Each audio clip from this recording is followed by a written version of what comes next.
Hello, friends? Where am I? Looks like I'm playing soccer tonight. Am I live? Yeah, apparently I am.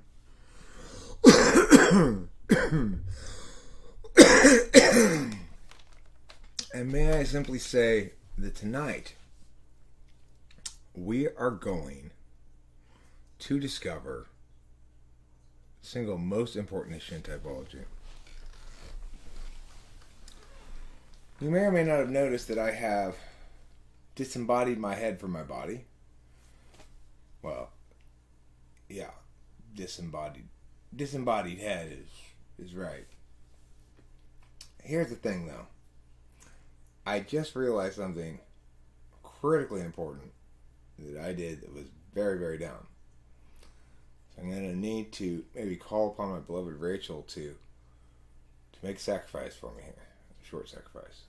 Uh-oh. I forgot to get cigarettes when I was out. OMG. But hello, Andy. Hello, Netflix. But having just started this, I don't want to end it right away. No. I wonder if you could come sit here I and will. Absolutely. fill in the seat of El Cuesto while I run and get some cigarettes real quick. Sure thing. I'd like to take over some soccer. It just occurred to me right here, now. Coach. Like, how could I have forgotten that? I'm All right. ready, Coach. All right, cool. So you sit right there, and then your head won't fall off either, because you have on a black shirt. Cool. You're going to see this at a little bit of a lag. If you want to see it real time. Oh my gosh. That's so cool. Hi, guys. So you want it real time, or are you okay with this way? You'll be able to read the thing. Yeah, that's fine. I'll be right back. Be back ASAP. Oh, by the way, we received the gift from, I believe, Winston's mom. I don't think it was from Winston's mom. Who sent us the dowsing thing? Hold on. Find Hey, that Zandy. out. Okay. I'm gonna find out. I believe what we got. It didn't say who, but I remember Winston's mom saying that there was something else coming in the mail. Did you?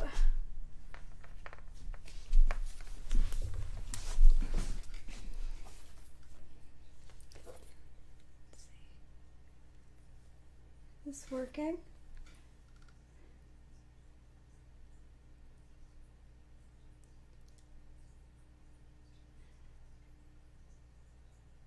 Oh my gosh. Okay, so whoever got us this, I believe it's from England or something. We don't know who it's from. It's just to host Eric, and it came with. Okay.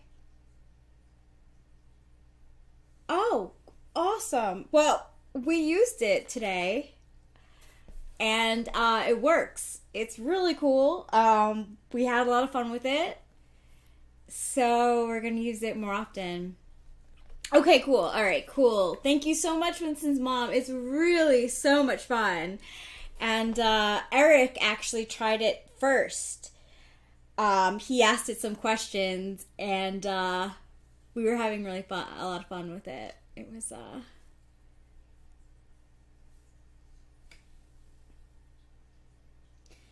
I'll try and do some stuff now. So, a way you can.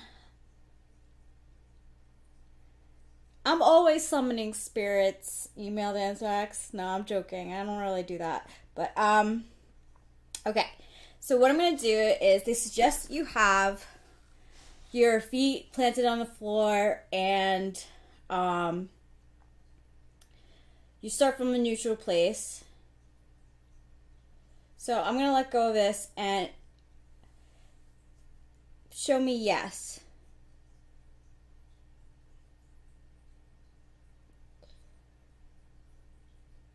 Show me yes.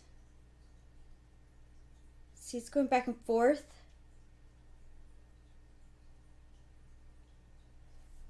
Okay. Let's see if we could do it the other way. Show me no.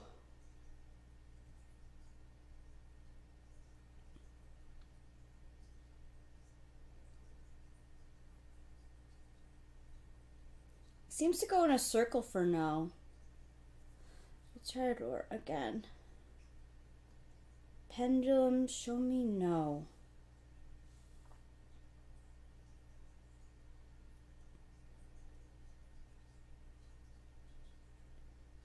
Seems to be a circle. So yeah, that's how you do it. See, my hand wasn't moving like at all. See, Winston's mom, I told Eric to ask simple questions like, is my name Rachel? Is Eric a Taurus? You know, because it has the up here. But he used it for other, I don't know, other stuff. But I like it. It works really well. This is called Winston's mom. What exactly is it's using a pendulum. This is the board. Let's see.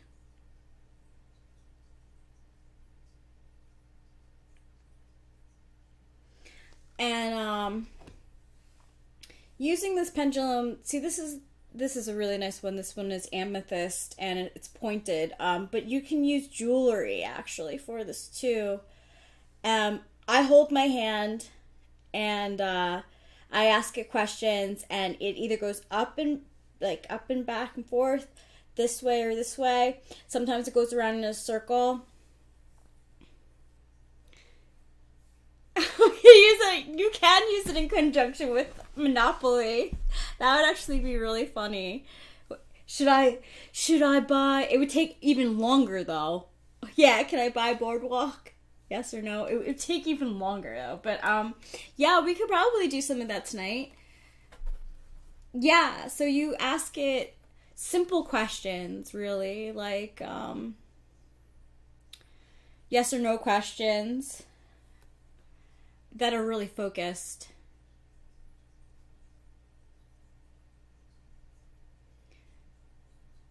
Thank you. Oh, thank you, Winston's mom. That means a lot to me. It's not I Ching. I Ching is different. I Ching is symbolisms. They're stones with I Ching is stones with symbols on them. This is different. This is asking yes or no questions with a pendulum. And the pendulum, if you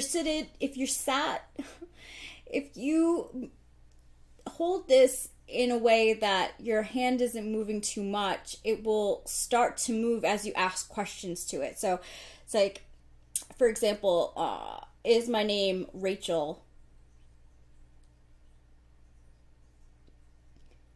Is my name Rachel? I feel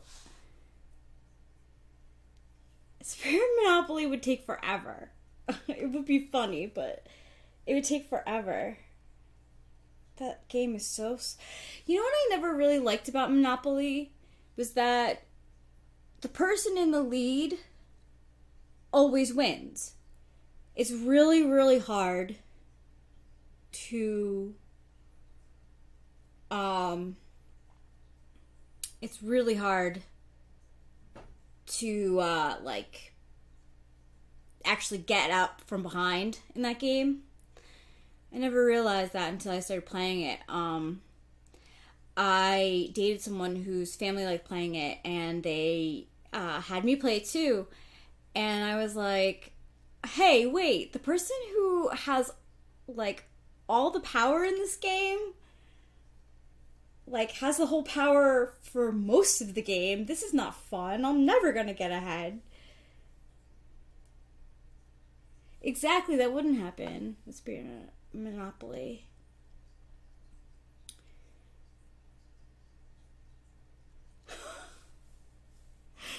I bet you the spirits would be able to tell you about free parking and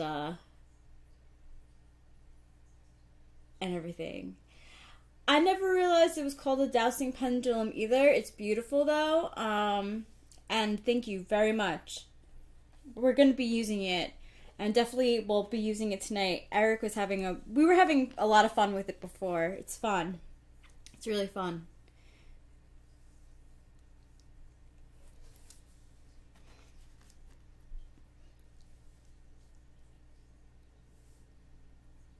So what did you guys think of the INTJ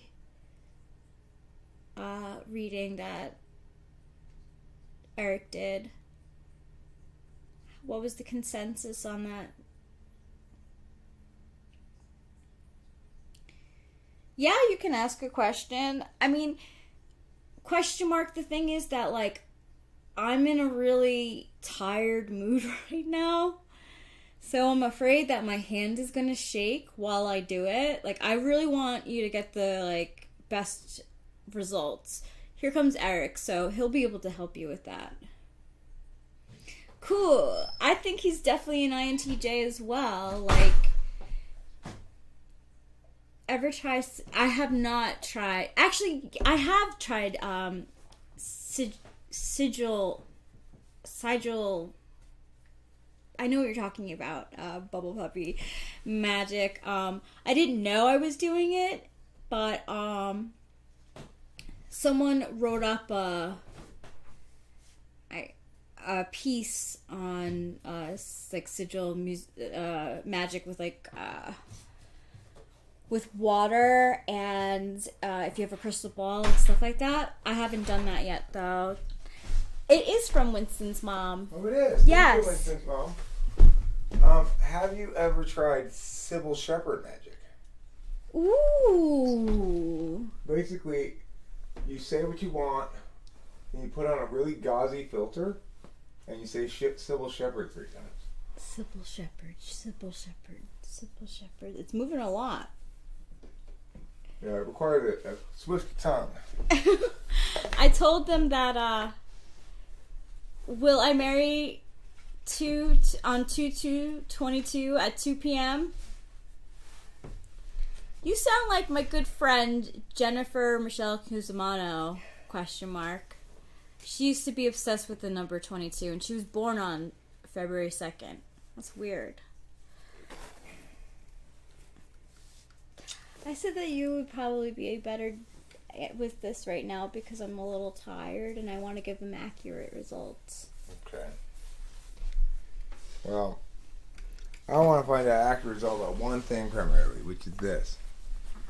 Will I tonight reveal the most important issue in typology? Let's find out. Let's find out if I'm going to reveal that tonight, okay? The P has taken over.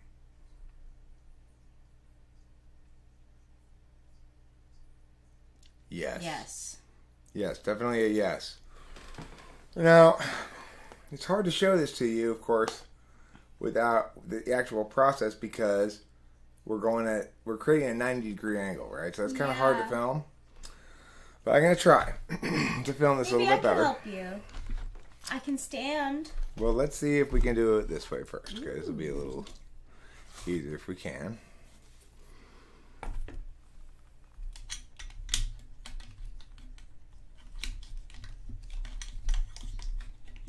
Let me do this instead.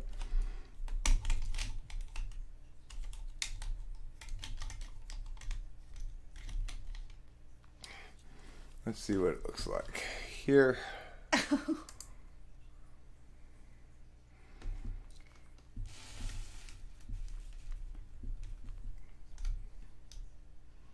Spooky.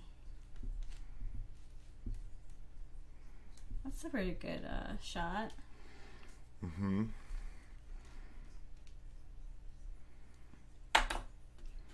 Will the inherent spookiness of this give people nightmares?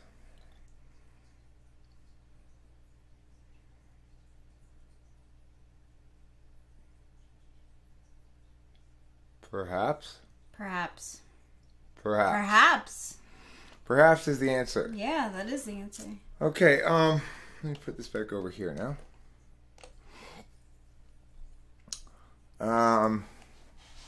Anybody else need some important questions? Okay. Will you marry on 2/2/2022, 2 p.m.? Let's find out.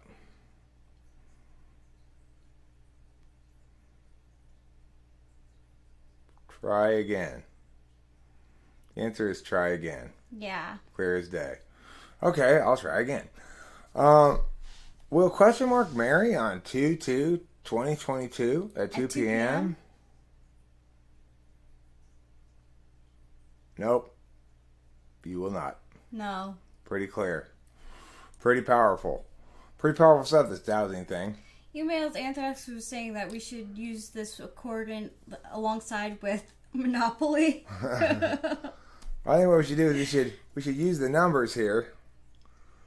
We should draw a stack of 10 cards, tarot cards. Okay. Use the numbers to say what message is most important from the tarot in this first set of 10. And then do that. We'll do a douse for the one we choose. Oh, number 3, okay.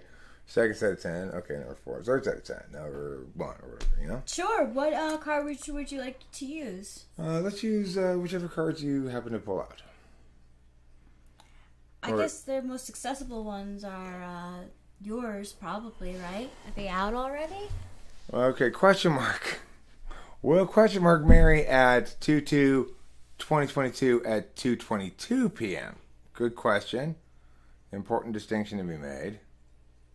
It says try again. Try again. I think it's getting tired of this question, maybe. Maybe we'll try one more. Try one more. I'm not going to disobey the dowsing circle. Yeah.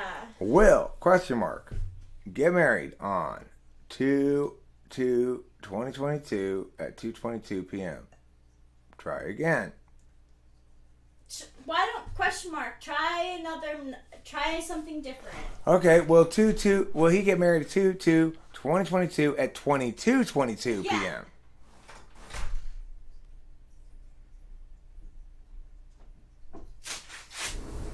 Kitty is in mommy's spot. Try again. He doesn't want to answer this question. Sorry, question mark. He just doesn't want to answer this question. Keeps going to try again. Now, I want to see if I can divine hidden knowledge, okay? So, I want somebody to ask me a question along the lines of what I could say, for example, what day of the week was I born on? I'm going to ask this about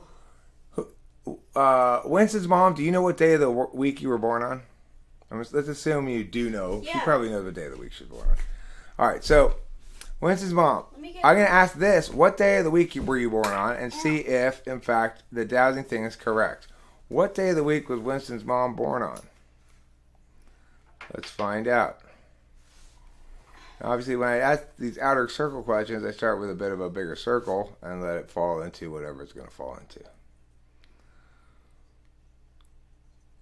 Well, Winston's mom, you're not supposed to tell me. I'm supposed to guess. I just asking if you knew because, I don't know what day of the week I was born on.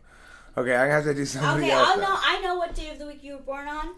Okay, you know what day of the week I was born on. Okay, fine. What day of the week was Eric born on? Let's find out.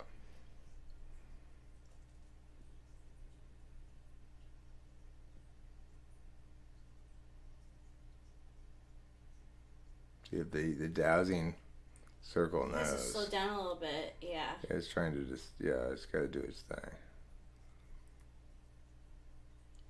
Seems to be saying Tuesday or possibly Saturday. You were born on Tuesday. Tuesday! Hey, got it right. Yeah. Wow, what do you know? I know, I'm telling you, it's a little eerie. I swear I had no idea what day of the week I was born on. Okay, make this ampler. Ask if he will ever get married. If it's no, then you don't need to do the times. Good notion, GS King 2015. Will question mark ever get married? What? It's not. It's still finding its place. Who? You get married? Question mark. Oh, will question mark ever get married? The one who was asking about the perhaps. Perhaps. So I think the reason I can't answer the question about when you're going to get married is it's not convinced you're going to get married yet, but it's also not convinced you're not going to get married.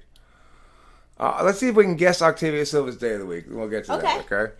Octavia Silva's day of the week. What day was Octavia Silva born on? Let's find out. Don't answer the question, Octavia Silva, until after the dowsing circle answers the question.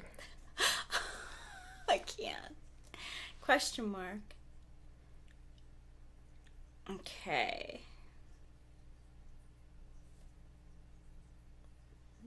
Go down.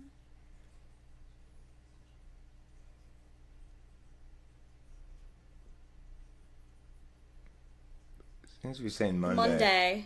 Were you born on a Monday, Octavio? This seems to be saying Monday. I'll click Monday or Thursday. But Monday. Can we do mine? I know my day. Sorry, it was Sunday. Okay. Well, you know yours, Okay. Rachel, so let's find Yeah, out. What I day know of the week mine. was Rachel born on?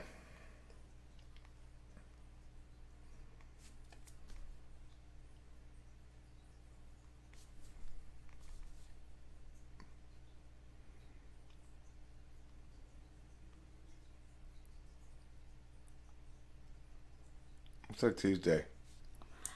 Wednesday. Wednesday. Yeah, I was getting close. Yeah, it to was that. getting closer. I may Yeah. not have waited long enough. It wasn't really settled in all the way. Yeah, that's the thing about it. You gotta wait for it to really settle in all the way. You were born on a Thursday? Well, Ethan, then that makes it useless for me to divine your day. Okay, we're gonna do one more thing with this divining thing before I return to this basic topic of, before we return to the topic of what's the most important issue in typology. So what I'd like to do is we're gonna do a 3-card pull for the channel Talking with Famous People, and the 3 pulls. The first card we're going to get is going to tell us what we've already learned. The second card is what we're learning now. And the third card is where it's going to take us. Okay? So, first pull out 10 cards and put them in a little pile. And I'll tell you which card number to pick with the divining picker. So I'm going to go around here. You see there's 0, 9, 8, 7, 6, 5, 4, 3, 2, 1 around the side here. And that'll tell us which of the 10 cards is for the first card. Up them plates 48. I was born at 10:40 p.m. This, again, is for Talking with Famous People, the channel. Ooh, I picked one fell out. Okay, well, you could put that one face up if you want, but pick 10 additionally. Okay. So this is presented to us without the divining circle.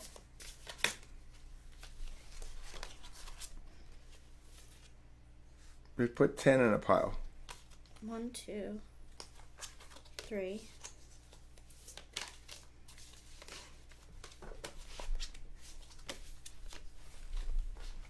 4.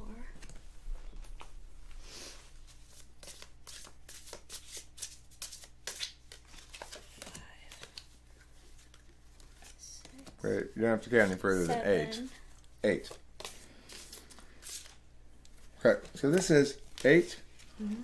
What we've already learned as Talking with People as a channel. We've already learned the Son of Cups. And the Son of Cups means we've already learned to be patient, in my interpretation of this. We've already learned to be patient. That, this is a lifetime endeavor, not a project exactly. Now, what are we learning now? Let's see. You're going to start counting out cards. I'll tell you which one again. Okay. It's going to be the one. If you get all, you start counting and we'll see if, 1, 2. Start picking cards out. Oh, I and making did. a pile. Oh, you did already? Yep. Okay. So then I will wait until the number shows up.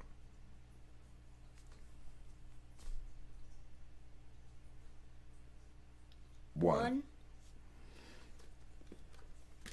What we've already learned.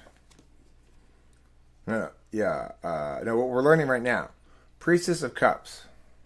That's what we're learning right now. Priestess of Cups. The Priestess of Cups card, to me, says, we're learning to just keep playing the harp in the nude, regardless of how many whirlpools are starting nearby us. Yeah. Okay? So just keep at it, and don't stress about ancillary matters, is what we're learning. And then, where is it taking us?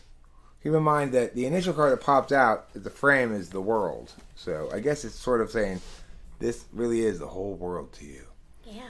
So you have 10 counted out again? Yep. Okay.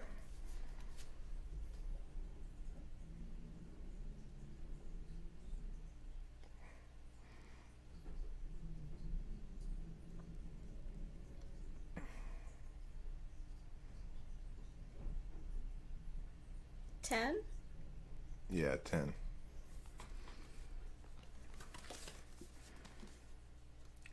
Daughter of discs. This is where it's taking us. What do you think the daughter of discs means? Well, looking at the picture,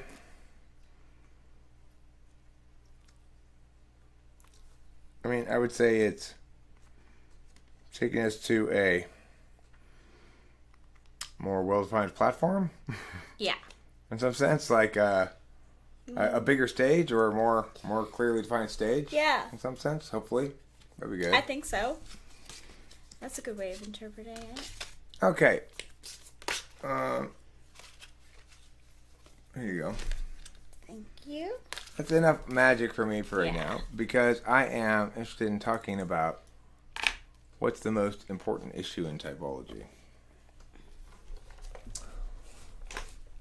So,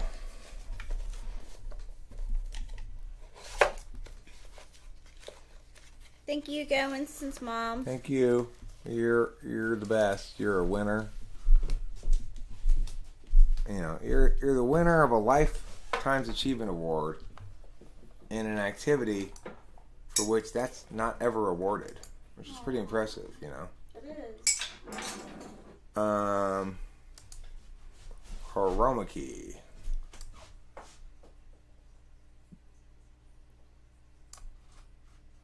Close. Is that better? Yeah. A little bit. Changing the background too. There's the sky. Oh my gosh. Isn't that lovely? It reminds me of a lovely autumn evening. Hello. What a handsome man. Hi. Let me see if I can fix the filter a little bit. I'm working on it.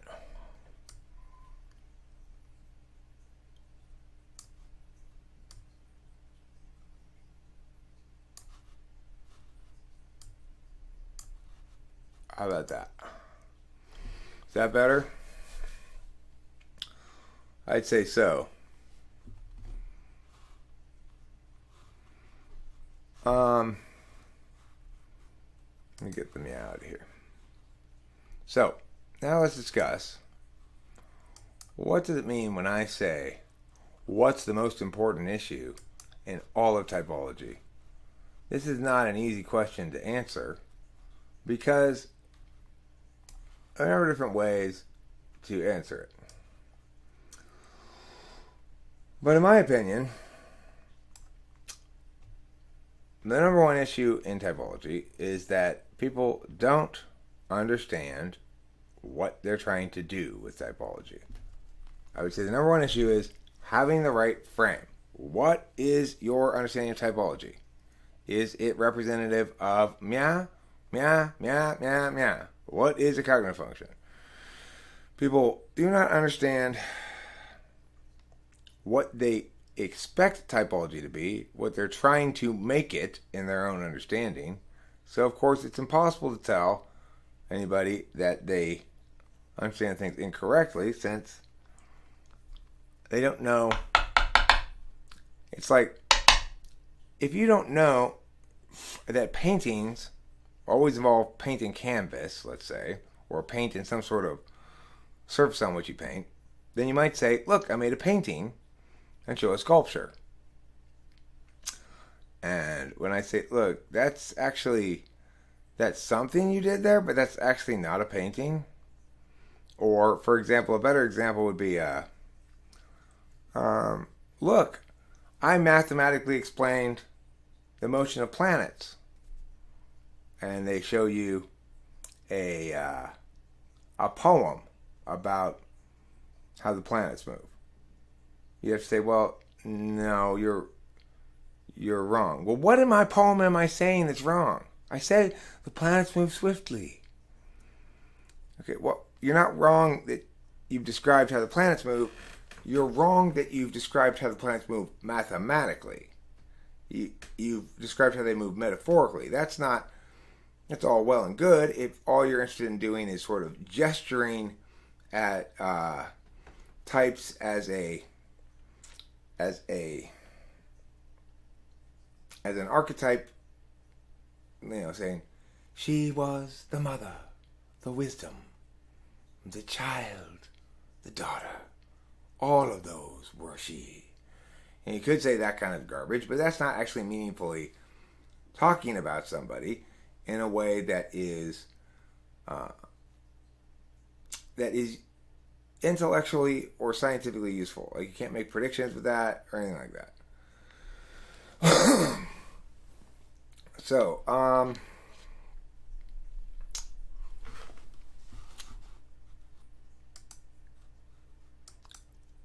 what does this tell us on a larger sense? It tells us that we are doing a terrible job as a species of educating our children. If we were to correctly educate our children, they would understand early and have this reinforced often that one doesn't meaningfully understand anything unless one understands both the frame and the content. And unfortunately, we tend to teach things framelessly. We don't address framework in teaching students very often. So, Habili Okernerfel. So it says, for me, typology can be used for many different purposes, as all languages can. Okay, fine. So that's one frame of reference on typology. One frame of reference is that typology is a tool you use to understand better why and how people behave and or don't behave as they do or don't. Another frame of reference would be typology allows us to more precisely model and understand the way that attentional processes interact within a sentient agent, and helps us to understand how different personality types are different strategies towards attaining the same fundamental end, closing the distance between the map and the territory. That'd be another frame of reference. And somebody says, well, what's map and territory? Well, see, these are all frame and field questions that everybody really needs to understand if they're going to understand things and not be at minimal risk for using those things they understand wrong or poorly.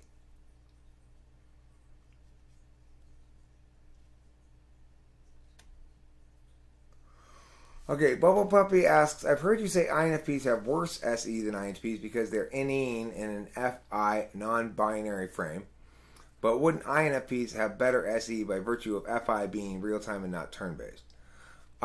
Possibly.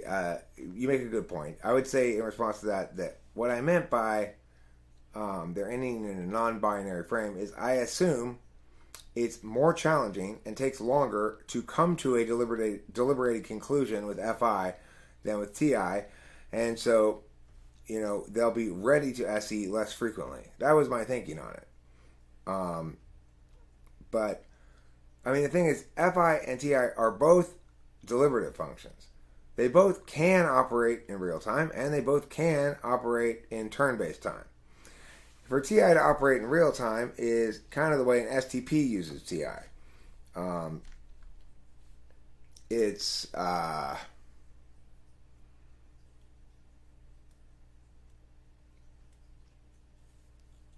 guess opportunistic. But you make a good point that FI being is somehow a more powerful motivator because it's experienced and not merely concluded about. So if I really want to do something, I'm more likely to do it if I'm an INFP than if I'm an INTP. And if I conclude that something's a logically sound conclusion to do or something, that doesn't make me necessarily more likely to do it. So you might be right about INFPs having better SE. I'm not sure. I have trouble understanding how FI influences things or impacts things in general. It's the area where I struggle most in talking about typology and being right about typology. Is anytime I'm asked to discuss or talk or posit how FI works. So when I do make statements about FI, frequently enough people come and say, I don't think you got that right, Eric, and I tend to assume they're probably right because I don't understand it very well. Uh, FI shoved my SE in a locker. The thing is, of course, FI is a more careful function than TI too, because FI understands that, like, let's say I do decide to kiss Bobby at the end of this date.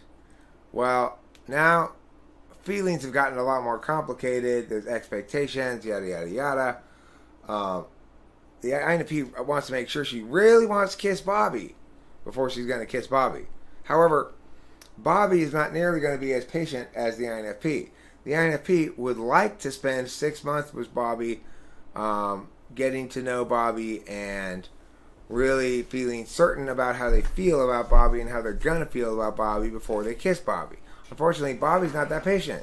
Bobby's not going to gradually get to know the person and become closer and closer and recognize gradually a sexual attraction and patiently wait for this to develop until the INFP feels nice and sure with their feelings, and then one night when everything's perfect, before the fireplace, they make love.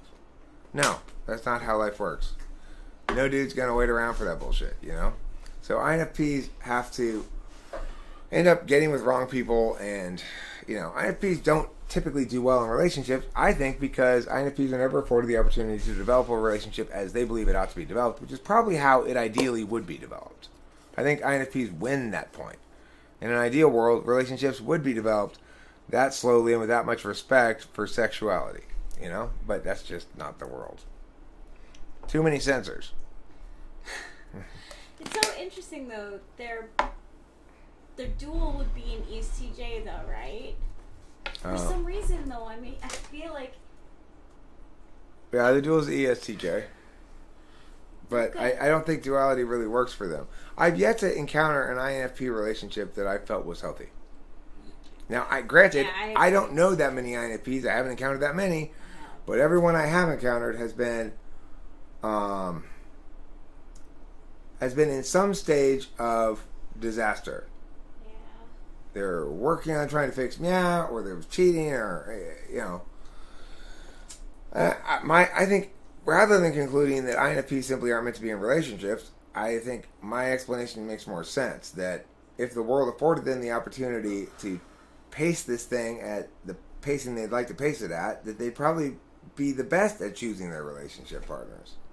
But unfortunately, life makes them take action before they've deliberated fully, and then they're trying to fix things, and it's a mess. That's a mess. Yeah. INFPs don't just want to smash and dash.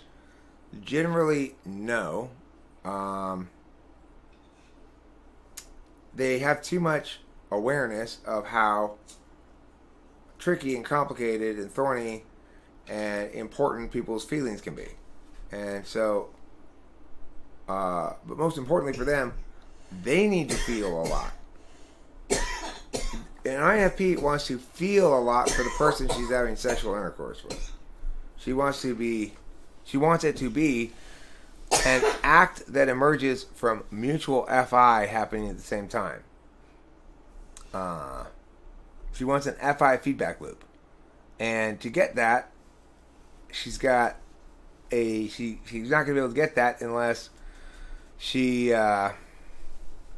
very selective about her partners. However, she's not afforded enough time to correctly be selective because of the slowness of FI and the impatience of people in the modern world. Ain't nobody wanna wait any amount of time for any of that pussy, no matter how fun. Ain't gonna wait around for 6 months. No, I'm not gonna go courting. I'm not gonna go courting with a chaperone. Was there why is she? Up to place. Did you forget my stereotype? All INFPs are hot girls. Apparently you did. So, you know, I don't mind reminding you occasionally. It's a stereotype up in place 48. That means it must be true. I'm just telling one side of that story. I suspect it's the same for male INFPs, though.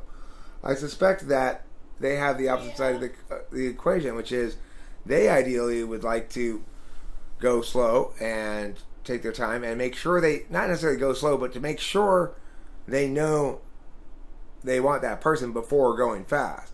So I did an INFP who had an opportunity to watch me intensely for 6 months before she made her move. Once she made her move, it wasn't slow or anything, but it took her a long time to decide to make the move, right? Correct, up dim plates. Hot girls who hide their big boobs under ugly loose clothes.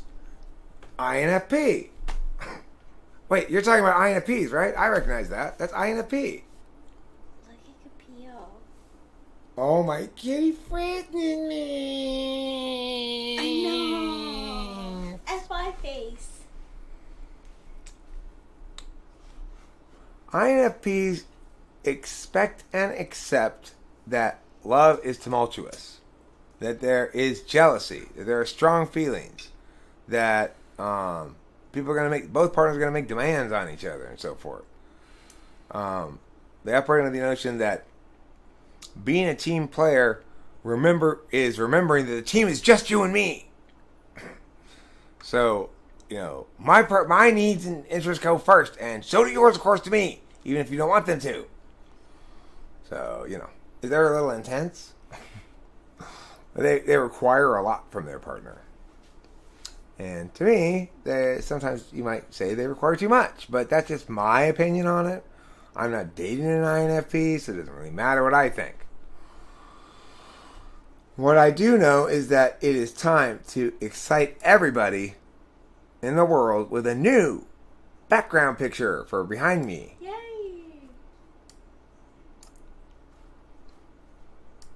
What type is good for ESTJ?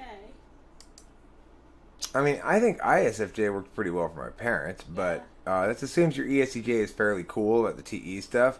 True. If not, I would say maybe ISFP would be good. True. They could turn around and say whatever. Let's now go get drunk. Yeah. And then, the ISFP can keep on making art for the ESTJ because they love that sort of thing. And the ISFP, they're really good at, partying. At following directions. At saying, okay, I'm perfectly happy if someone else tells me what to do as long as the instructions are clear and it's not a task I find onerous. There's nothing wrong with that. I'm perfectly content filling that role. Yeah. I noticed that, when I do a portrait of someone, I have to be looking at them. Mm-hmm. But an ISFP can already have that visual in their head. Because they paint with their ideas. Oh. See. Ideas are from their note. They're taking a class from Raul Diego. Yes.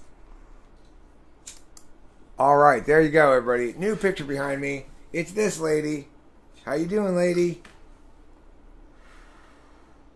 She's my new co-host. I like her. She's kissing my ear right now. New co-host, excuse. Just kidding, baby. No, although she does have a better hat. Very colorful. She has a better hat. And she has better colored skin. Right, she's really multiracial. Yeah. You can really see the multiracial qualities on this lady back here. She probably has a bigger brain than I do too. Well, she's got a bigger skull. Yeah. Skull size actually doesn't correlate with it may correlate with brain size, but what matters is brain surface area. Oh, yeah? So it's not so much how big your brain is, it's how wrinkly it is. The more wrinkly, the better. Oh, cool.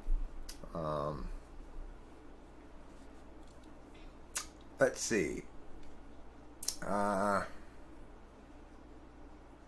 My dad is ISFP and my sister may be INFP. They're very different and express themselves in vastly different ways.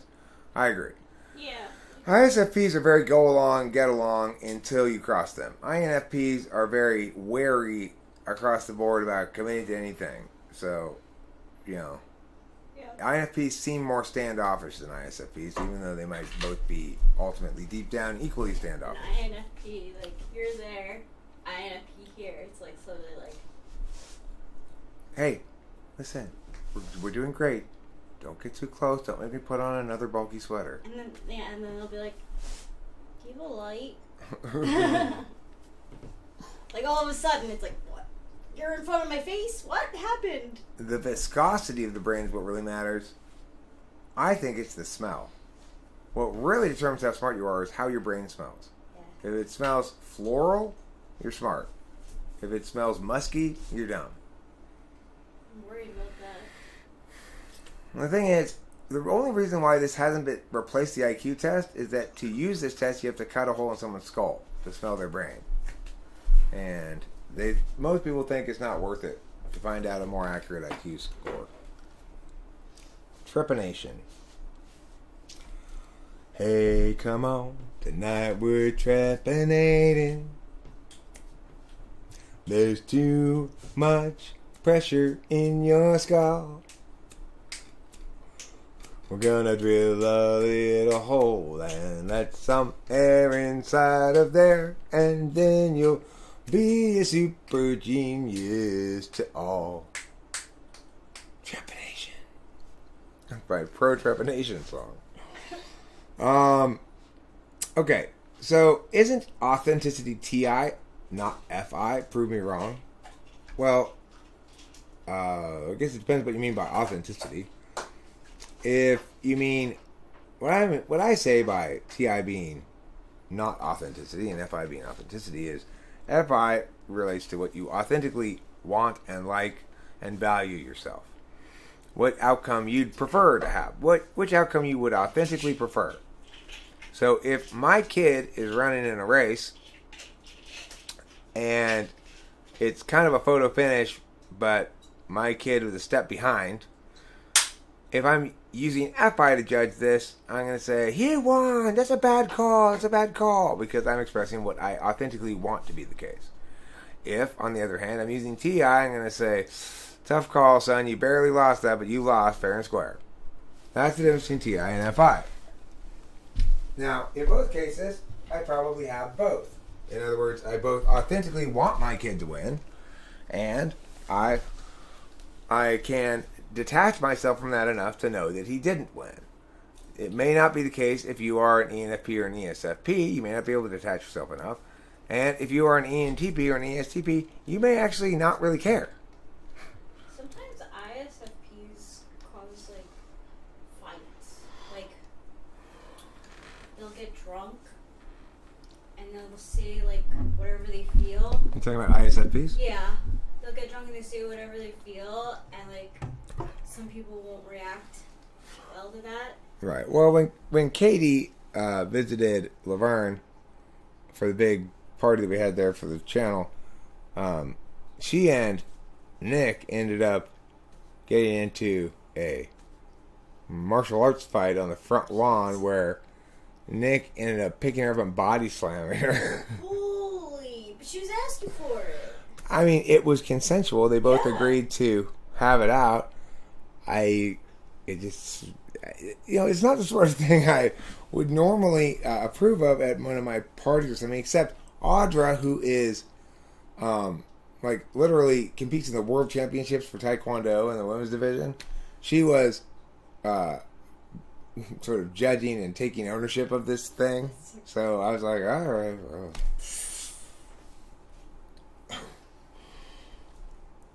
Rachel makes many universalizations out of her experiences in iScope. Correct. Yeah. Yeah. I'm sorry, I didn't mean to. But what she does more, to be honest, is she says that things make sense to her when she hears universalizations. Yeah. Particular things make sense when she hears universalizations. I'm the one who's much more likely to do that, but I'm careful about hiding it. So the reality is, Octavia Silva, Rachel will do something. And later it'll come out in a live stream as, I've made this observation about INFJs in general. The reality is, I've generalized from my personal experience and then checked it, though, before I said it out loud, that it validates. If it does, then I'll validate it. But I'll position it as a general rule I've come up with rather than an extrapolation from the particular. Yeah, it is. I mean, I feel bad now. I didn't mean to, like, generalize like that. But my You And generalize your little heart out, it baby. doesn't. I just had noticed that with my ISFP friend, she had no problem like stirring the pot when she felt like it. Like really, like she. And sometimes I applauded her. Not even lying. Like sometimes I applauded her because people were being assholes, you know. But she pretty much does what she feels like. But her heart. Well, Chakra tells her to do. you know, if there are pots that need to be stirred, and she's got a ladle, might as well do some stirring. That's what I always say. It was great. Like she told some like snooty, upscale people. She flipped the bird and told them to fuck off, and I was like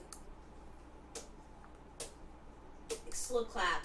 Like I couldn't, because that's something in my dreams I would do, but I wouldn't have the balls to do it in person. Slow clap. Gotta love the slow clap. Yeah, because like totally deserved. They like thought that she was like low class, and I was like, they know nothing about you, Heather. Like, how can they be making these judgments without even like trying to get to know you? And she was like, exactly. She was like, Earning an honest slow clap, building slow clap from a group, may be one of nature's rarest and most impressive accomplishments. A genuine, naturally occurring slow clap from a group? Dude. That's so hard to do. You are impressive. Well, I think you're more impressive. Thank you, darling. You're welcome. Okay, that one, I'm going to go down there. And there we go. Yeah. I like that. Isn't that nice? It is nice. That's I think nice. you have tapestry behind you. It's one of my mini drawings. They aren't very good. That's but not true. they Someone are. compared you to Dolly. They're different. They're different. They're a little different. I drew those pictures. You are an eccentric. What is that tree? Well, it looks like it's a loaf of bread tree, maybe. I think the tree's offering him a loaf of bread, it appears. If he didn't have one already and he wanted one, then that's where he could get it from. See, Hotsbro thinks that your art is cool. Thanks, Hotsbrew. I appreciate it. I have conceded to myself long ago that I don't have an eye for visual arts at all. But that doesn't mean I can't stumble into stuff that other people think is good. If they happen to think it's good, then great. I appreciate that. Oh, Octavio Silva. That's really nice. Oh, cool. The binder. It's cool. What's a memory binder? Is that your mind, or do you have a thing that you? Is that like a hope chest, but for a binder? Who has a hope chest? What happened to hope chests? I want a hope chest. My mom had a hope chest for me. Like, none of the chests I possess have any hope in them. They're all filled with despair. Let's get Filled with despair. who's spared chests. Who's that guy? Oh, it's not behind me. I was looking behind me to see what it was. It's not actually behind me, Eric. That's just pretend. This looks to be, let's see, I guess you could say he looks kind of like, Bill Murray. Like Bill Murray, but with more stuff on his face. And he appears to be grabbing for this, but he could be sleepwalking. It's hard to tell. I like that he could be Bill Murray, you said? So I was thinking maybe Bill Murray. Yeah. Maybe Bill Murray in another lifetime or in a few years. Yeah, he looks happier there than he does in real life. So I'm thinking there's in his hope chest a smile.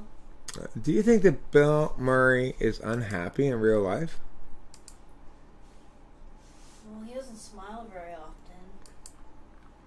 Hmm. He goes to random I told you about that. He goes to random he drinks a lot.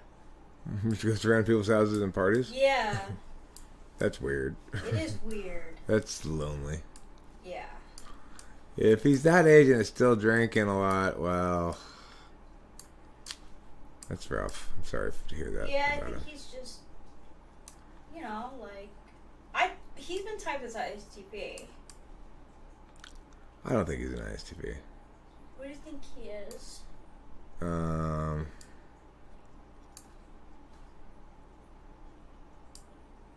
don't know. Okay, so when I read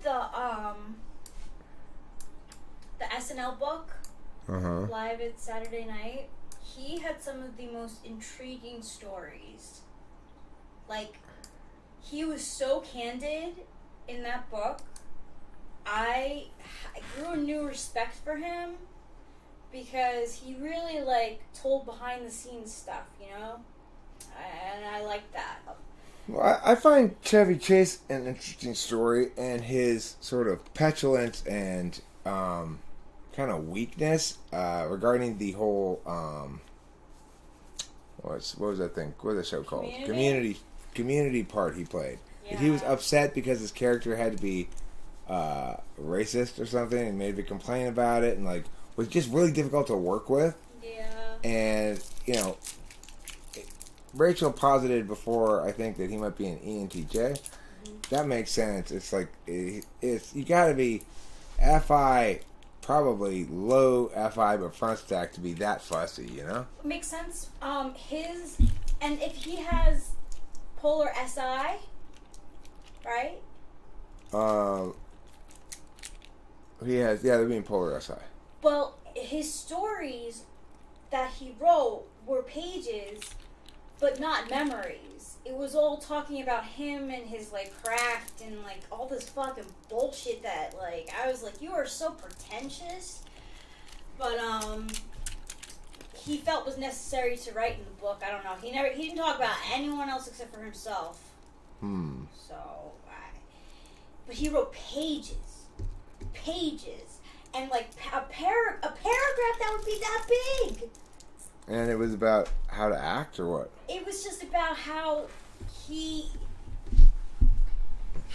was in the beginning of it, and how he thought it lost its flavor after the first year, and how he became a movie actor, and he liked that more, and then he just went into how he's a great actor.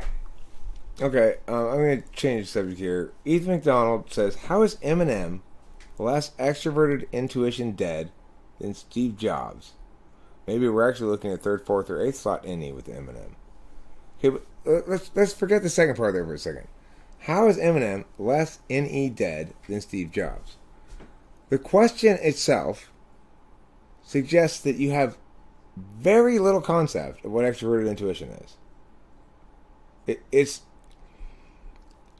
It's almost like saying, how is this lemonade more citrus than this beet juice? How do I answer that question? Because lemons are citrus and beets aren't? What I'm saying is, Eminem makes incredibly clever, wordplay-driven raps that exploit his own vulnerabilities to gain FE public validation. So one thing shows is he's bipolar. He has no problem throwing out his weaknesses as transparencies so that he can exploit those as advantages in his raps for FE reasons. But regardless, the any question, the reason Eminem is an extroverted intuitor is because that thing that he does all the time, incredibly clever, interesting wordplay that rhymes, and his ability to improvise, his ability to freestyle, his ability to win rap battles, that is extroverted intuition. Now, Steve Jobs, instead, has the ability to clarify a bunch of people's different ideas down to a singular vision that is the best one to execute for the purpose of making money. Yep. It's not the best one on TE grounds.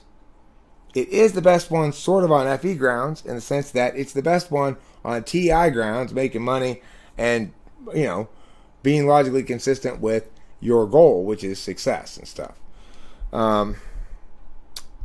He's an ISTP, I can tell you that, I think, quite certainly. But the notion that Eminem could be anything but an ENTP is a notion held by people who do not understand what extroverted intuition is. That's it. Makes sense to me. I heard that Steve Jobs admitted that he had the tablet first, and then he was like, phone. So he, that's not much. That's taking a simple. It's not really much ideation.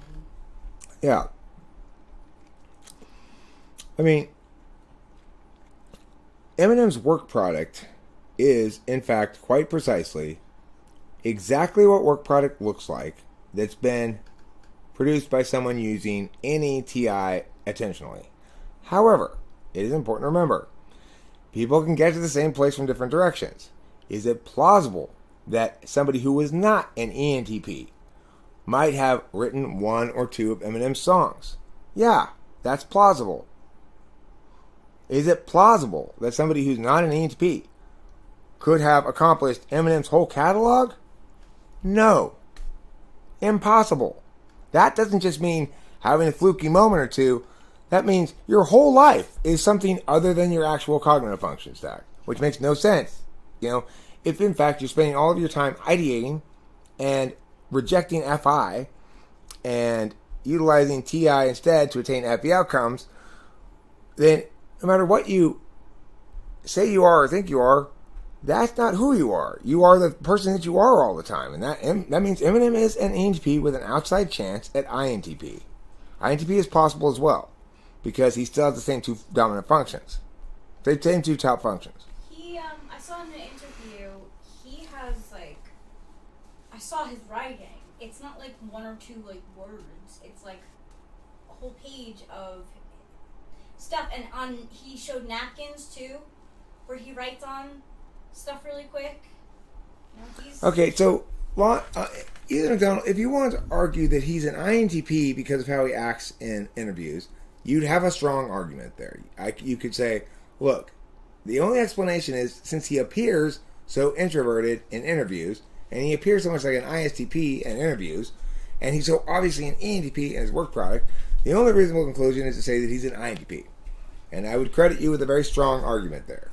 I nevertheless think it's more likely he's an ENTP who has crafted his persona for interviews because he doesn't understand that there's an authentic self anyway, and so it doesn't matter to him whether the persona he's presenting is authentic or whether it's just what he needs to present. In fact, all ENTPs come upon their authentic self by working with the pretend selves that they try out through their childhood until they find pretend selves that fit so well that they become their real self over time. Well, I'm some shady, so I'm the real shady. And in that video, he takes on multiple personas. Also, I wanted to ask you, could he potentially be a 9 ENTP? I don't know. I don't want to complicate the question with that right now because I want to address this thing here. Okay. Somebody here says, I will say that Eminem is a difficult one to type. I actually couldn't disagree more. I would say that if you properly understand cognitive functions, he's extremely easy to type as an ENTP, and it's difficult to explain why he acts the way he does in interviews. But even then, it's not that difficult to explain it. But that's my position on it. And I do respect the fact that somebody might find it difficult to type him. But what I'm saying is, basically, for any person who understands extroverted intuition properly and just looks at the product of Eminem's mind, it is insane to conceive of him being an ISTP. I agree, email Anthrax. Kirk could have been with an INFJ. Most people think he was an INFP. A reasonable mistyping, I might say. unlike the big difference here, right? If you think M&M is an ISTP, you don't know anything about typology, basically. If you think Kurt Cobain was an INFP, you probably do know a lot about typology and made an understandable mistake. Yeah. So, huge difference, right? Like, the chance that M&M is an ISTP is 0, minus 1,000,000% chance. No matter how much he acts like one in interviews. Because the actual skills are being demonstrated by the work product.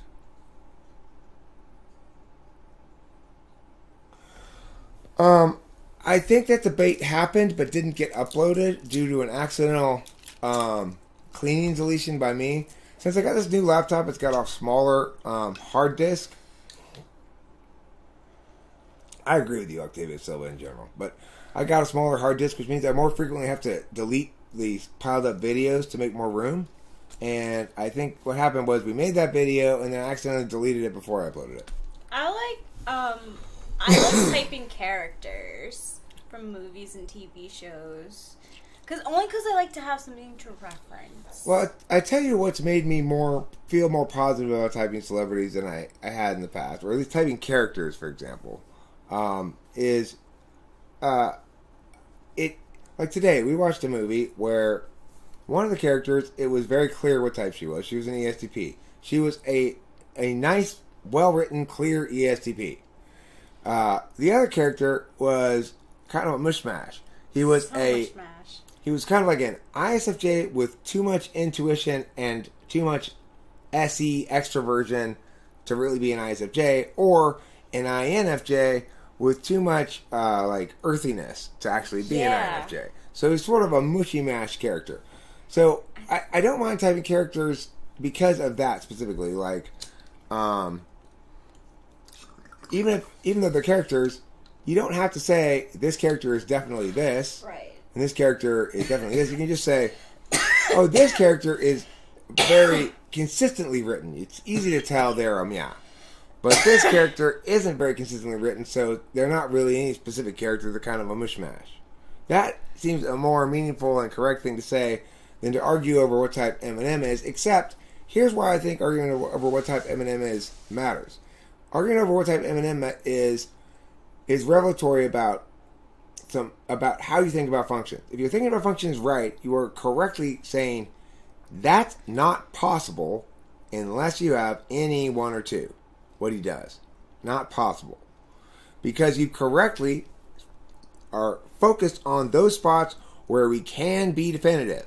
Where Mia eliminates possibility Mia.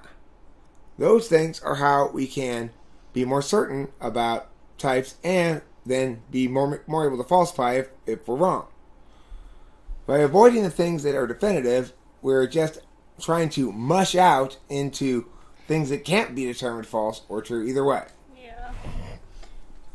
Can I answer Gunnar Erickson? Because I saw the movie. What type is Joaquin Phoenix Joker? I believe in ENFP. And but a really like weak ass version. I'm sorry. Joaquin, he's an ENFP in it for sure. And it's like heartbreaking because like. But Ethan, see, this is proof of your FP polar again. That is absolutely not why he comes off as an ISTP. He willfully comes off as an ISTP as a way of managing people's perceptions with his third slot FE. And this is an indication of what I've called before, mistaking your polar for something else. Like I said to Rachel the other day, oh, I'm glad we moved the tables like this. It makes it a much more efficient flow of the room. And she said, yeah, it looks great. I said to you, Ethan, he's doing this because that's what's expected in the culture and is managing his marketing and stuff like that. And he said, yeah, I guess that makes sense because of his childhood. What? It's mistaking your polar, which you don't get, for something else. What I might say is, somebody might tell me, wow, this feels real good. And I would say, yeah, it seems to make sense. Well, that's not what that person said. It didn't say it makes sense. It said it feels real good. It's mistaking your polar for something else. Winston's, let's see. Winston's mom's same as you. Who else has a different polar? Let's see. Lawnmower's polar, let's say, is, I don't know. Okay, well, let's talk about, ENFP's polar. You can mistake your polar for fourth, or you can mistake your polar for second. So, telling ENFP, can you please explain your logical reasoning here? And they'll give you examples. That's not logical reasoning, those are examples, because they've mistaken their polar for something else. If you look at like an INFP or an INTP with SE polar, you say, hey, can you do tasks A, B, and C? And they'll say, yeah, I'll email you questions about it later. That's not doing it, that's talking about it more, right? If you're SI polar, and I go, so what did you have for breakfast yesterday? You go, well, usually for breakfast I have a bowl of cereal and a banana and a cup of coffee. But did you have that for breakfast yesterday? Well, usually I do. Okay, but I asked, what did you have for breakfast yesterday?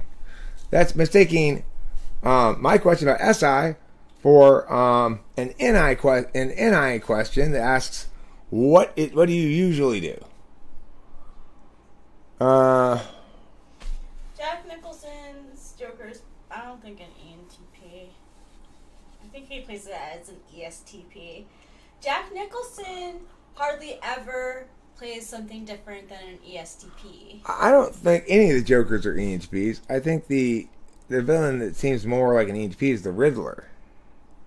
Probably, but they have Jim Carrey and ENFP playing. Yeah, I know, but at least the Riddler is sort of interested in abstractions. Yeah.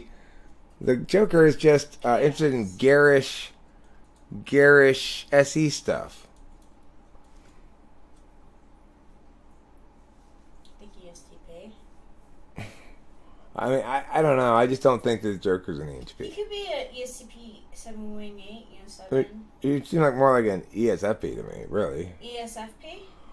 Well, yeah, because he's kind of forcing everybody to perceive him as he wants to be perceived, and he's being unfair. And in the Dark Knight, he tells the story about his scars differently each time. Oh, does he? Yeah. He's like, I got these scars from my mom telling me to smile, and then he goes, I got these scars from my wife. So like, yeah, definitely. He just wants the Batman. He's a little obsessed with the Batman, I think he wants a sensual, quiet time. Just him and Bruce Wayne. I think so too. And some sensuality massage oils too. And hey, Arthur, bring me of Kane. Is that what the guy's name is? Arthur, Yeah. the helper guy? Yeah, okay. Yeah. Let's see. Essie, however, is a bit tired of puppy pads and 5 free roam ferrets made for a lot of puppy pads, so we will keep FI in check around the rescues and pet shops. Well, see, this is the other thing about FI. FI is, for me anyway, and I don't know if this is representative of FI or if it's representative of FI polar. It's dense as far as processing, and it's got a long half-life. So I'm still thinking about that movie we watched the other day quite a bit. I'm still, I'm upset. I was thinking in the car the other day, not the other day, right now before we started the stream, I was upset because I didn't watch the scene where they had sex, because I need to know how that was on FI levels, okay?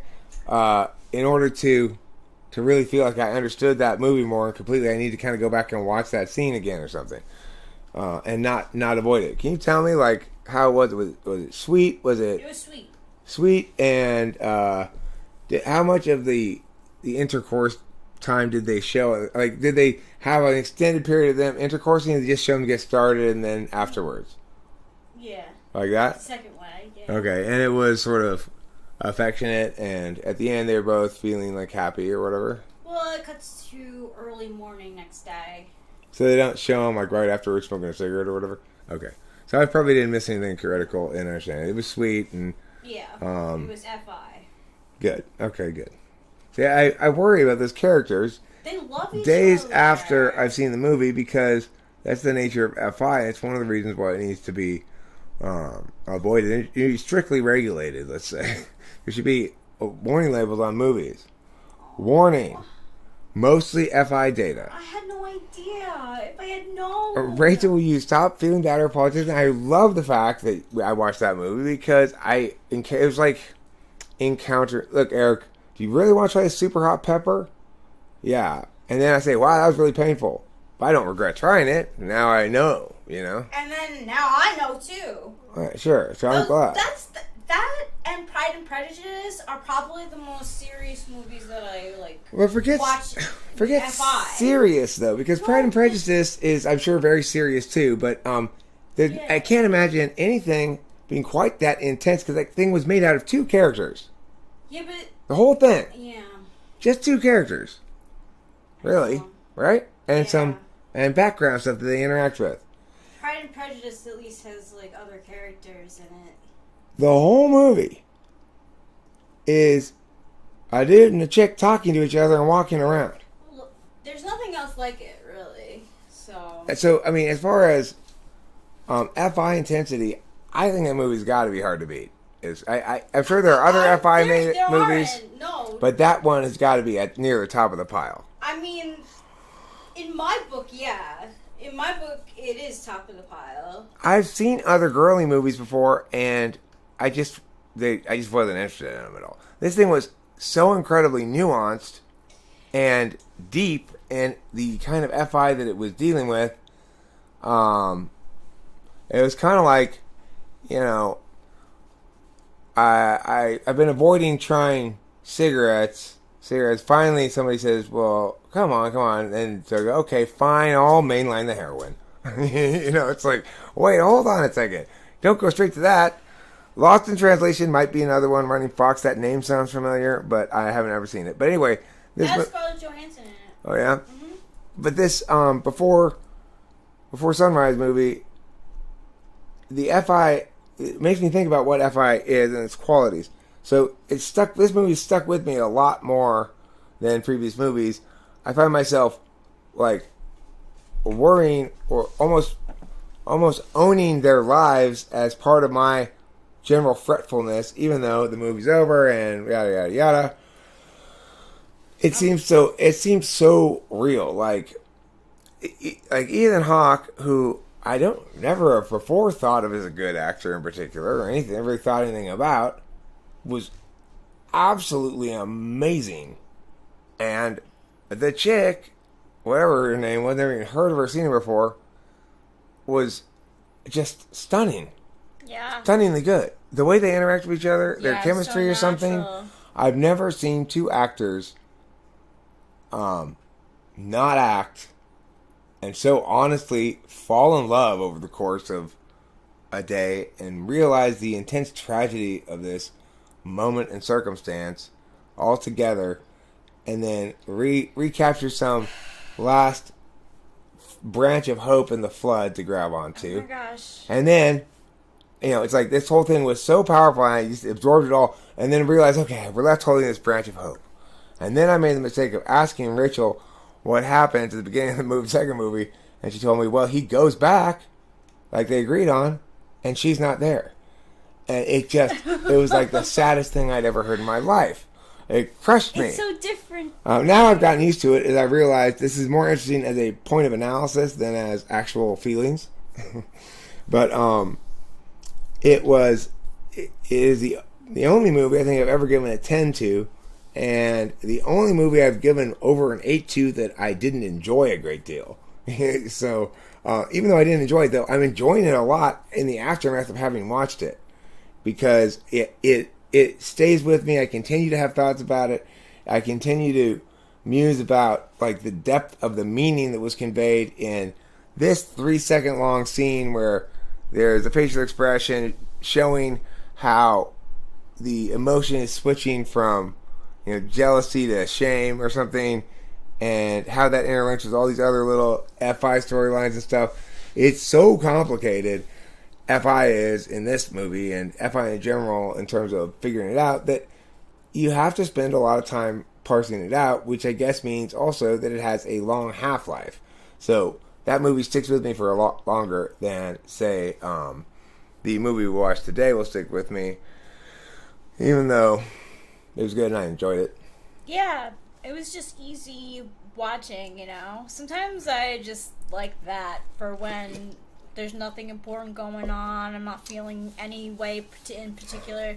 To pass the time, I watch like a easy movie. I figured that would be one that would be... Drew Barrymore, I like her, so I figured I never saw that one. Give it a shot. Well, Huckleberry, if you're so sick of this blanket ends don't justify means BS, then I know I'll solve the problem by lobotomizing you. After all, then we won't ever have to worry about it. You don't have to worry about it again. It won't bother you again. You'll never have to fret about it again. And I won't have to hear about it again. So great. Since you agree that the ends do justify the means, and we both want you to stop fretting about this, we both agree that I should be allowed to force you to get a lobotomy. Fantastic. Problem solved. Nate Weedshelf, I wanted to, you know what touches my FI? Grave of the Fireflies. I don't think I could handle that. Eternal Sunshine of the Spotless Mind. It used to be my go-to for when I needed a good cry. But I've seen it so many times that it doesn't make me cry anymore. But thinking about it nostalgically brings up, like, FI feelings. No, up-dim plates. Long-term planning is not NI. Long-term planning links strongly to TE, but I would say long-term planning most strongly links to TESI. And the reason TESI links most strongly to long-term planning is not because SI is the most future-looking function, but rather because it's the least future-looking function. So TESI wants to make as many concrete TE plans to compensate for its failure to natively, attentionally feel that what's going to happen is within the purview of their ability to anticipate.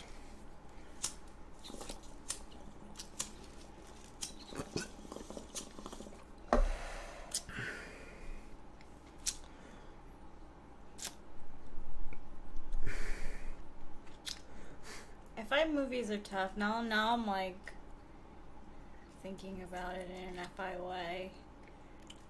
But see, I know the whole story, so it's like I'm not like when I first watched that movie, I was like that. It's so easy to put yourself in those people's shoes. I mean, who hasn't been 20, like kind of confused about love? I mean, yeah, I guess that's true. They're telling a very universal story, a story of people young enough to have dated some before. It's not their very first, but I mean, old enough that it's not their very first. It's not their very second, maybe, but young enough that the whole thing's still magical to them. They still have hope that maybe that dream of that one special someone is true, but they've started to give up on it because they're both young and dealing with other young people. So Yep. You know what that means. Yep. And let's think this. Yeah. This is a good background.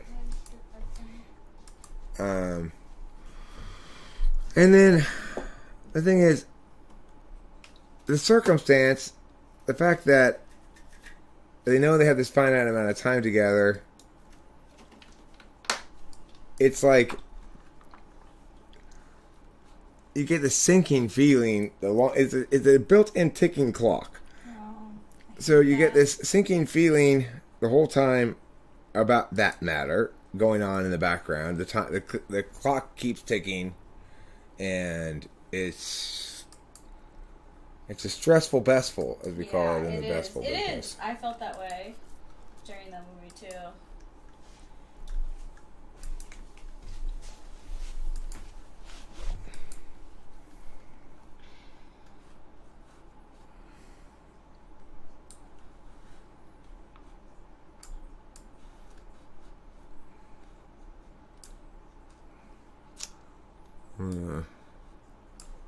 Give us something a little different on the old background-a-roo here. Yeah, the old background-a-roo. Which is, of course, everybody's favorite kind of a roo. The background-a-roo. I want to flip this around, though. I wish I could. Well, no, I could just do this. Cool. Let's see. Or I could scoot over. Okay. This is called Hambone. Here with us in spirit. Okay. Pew. Hey, look, it's Hambone. What's he doing here? Hambone? When did you get here? Are we fishing right now? I didn't even know we were at the lake. Hey, look, everybody. Turns out we're at the lake.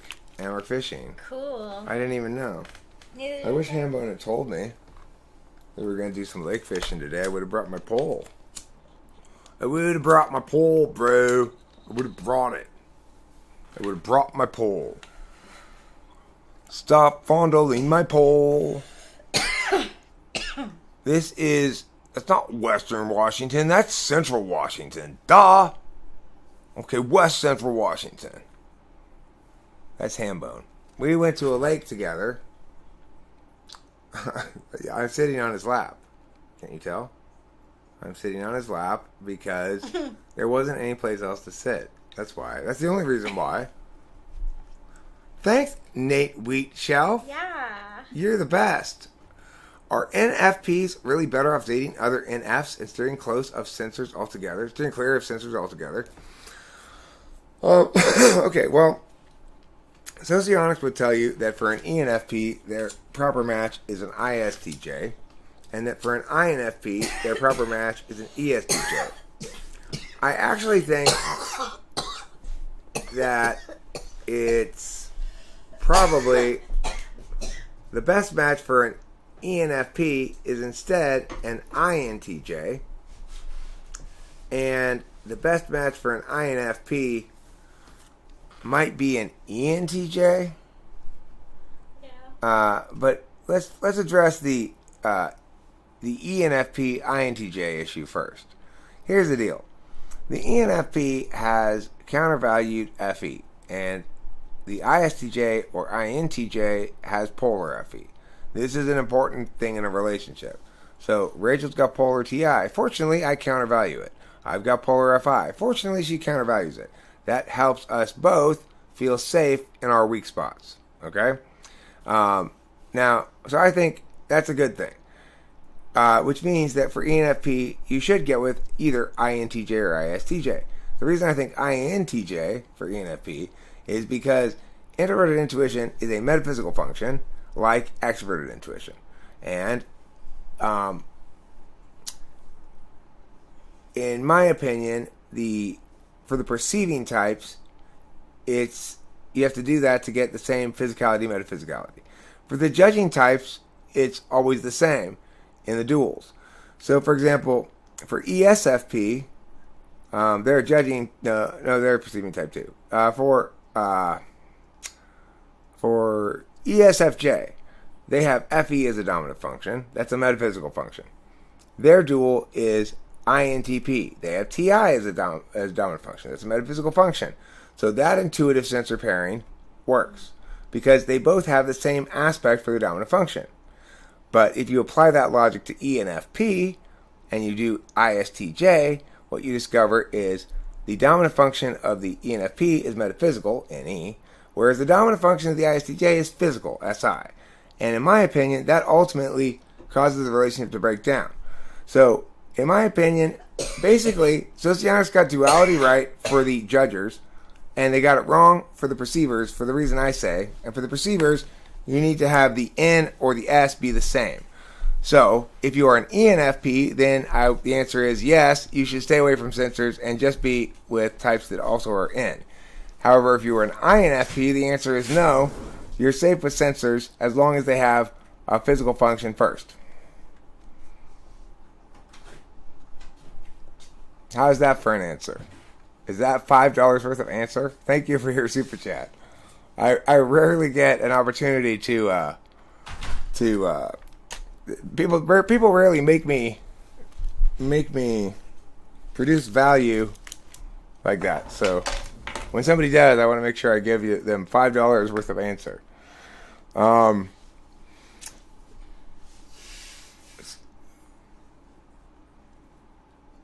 Oh, good. Well, you should date your best friend. That'll solve all your problems. Okay, so, wait, Eric, so it's really the judging functions being common that matter in a relationship? No, in place, what I was saying there is that you want your dominant function and the dominant function of your partner to both be the same aspect. If you're metaphysical, that is to say, if your dominant function is NE, NI, TI, or FE, then you want your partners to also be that. And if you are physical, and your dominant function is FI, TE, SE, or SI, then you want your partner also to be physical. That with judgers, it happens that way with socionics duality. But with perceivers, it doesn't. And that's why my position is you switch perceivers so that it does. And that means that, for example, ENTP goes out with INFJ instead of ISFJ. It means that ENFJ still goes out with ISTP because they're judgers. It means that INTP still goes out with ESFJ because they're judgers. It means that ENFP, instead of going out with ISTJ, goes out with INTJ because they're perceivers. Like that. Meow, meow. Do you really want to meow me? Do you really want to make me meow? You know what I'm saying? It is, as the kids say, popping in here. I agree. I enjoy it when I have a good number of people in here and they keep the live chat rolling and keep new ideas coming to be responsive to and so forth. I appreciate your presence and I appreciate the goodness within each of your hearts. I can smell its glow from here. You want me to meow? Who do you want to meow? Let's see. Probably not me. I'm guessing email the answer doesn't want me to meow. You think socionics are truly on point? I think socionics got half of the duality thing basically right. How determinate is this thing regarding the right person to be with? Well, that's a slightly another question. I think that you could say, okay, well, let's put it this way. Okay. There are a lot of things that are important in compatibility besides functions. You know, Rachel and I have noted before that for us, we think that Enneagram type is rather a significant factor. Yeah. Because we're both sevens, and that means we prefer a relationship in which neither party ever says to the other party, come on now, let's do it now. In other words, why don't you do it now? Both parties are constantly comfortable with saying, look, I want to bring up an idea of something that we ought to be doing, but I am not suggesting we do it now. Yeah.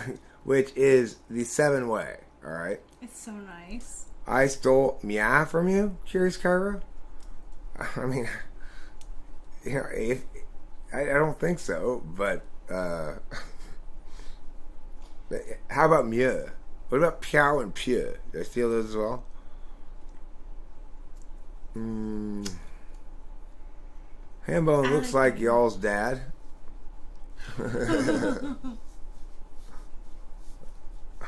Okay, well, I don't think I knew you when I started using the word, frankly, Curious Kyra.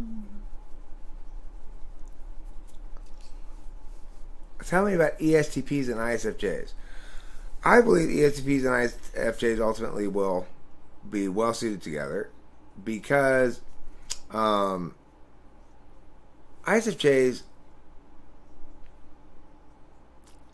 you know, according to duality, they're supposed to seek extroverted intuition. They do not seek extroverted intuition, really. Extroverted intuition is a relief function for them when it allows them to use it in the metaphysical aspect, which is making jokes and stuff. But that doesn't mean they want to be around somebody who has a lot of extroverted intuition. They want an environment in which they're rewarded for their extroverted intuition or have an opportunity to do so freely. Now, it is true that an Enneadom is provides a very extroverted intuition friendly environment, but that's not that difficult to attain. However, the problem is that the ISFJ validates the other people in the world, through SE. Now, where does somebody not want pressure put on them? They don't want pressure put on their 8th slot function. Anytime you want to cause a serious rift between you and another person, pressure their 8th slot function. If I were demanding that Rachel be in charge of our SI, Rachel, you didn't remind me to eat. You didn't have my clothes put out this morning. You're not an ISFJ. It would drive her insane, and eventually we'd break up because, of course, I'd be pushing out her 8th slot function. I wouldn't be able to keep up. Here's the problem. That's what I did to Kimberly. I pushed on her 8th slot function the whole time. I said, but here's the truth. The problem for dealing with an ISFJ is if your 8th slot function is the truth, then communication is out the window in terms of solving problems. And that's the only way I know how to solve problems. I can't possibly be with somebody that I can't communicate with and solve problems that way. And SE Dom, on the other hand, ultimately thinks talk is cheap. They are fine with solving problems non-verbally. Yeah. And also they're going to validate in the ISFJ's eyes a lot more because they validate on SE.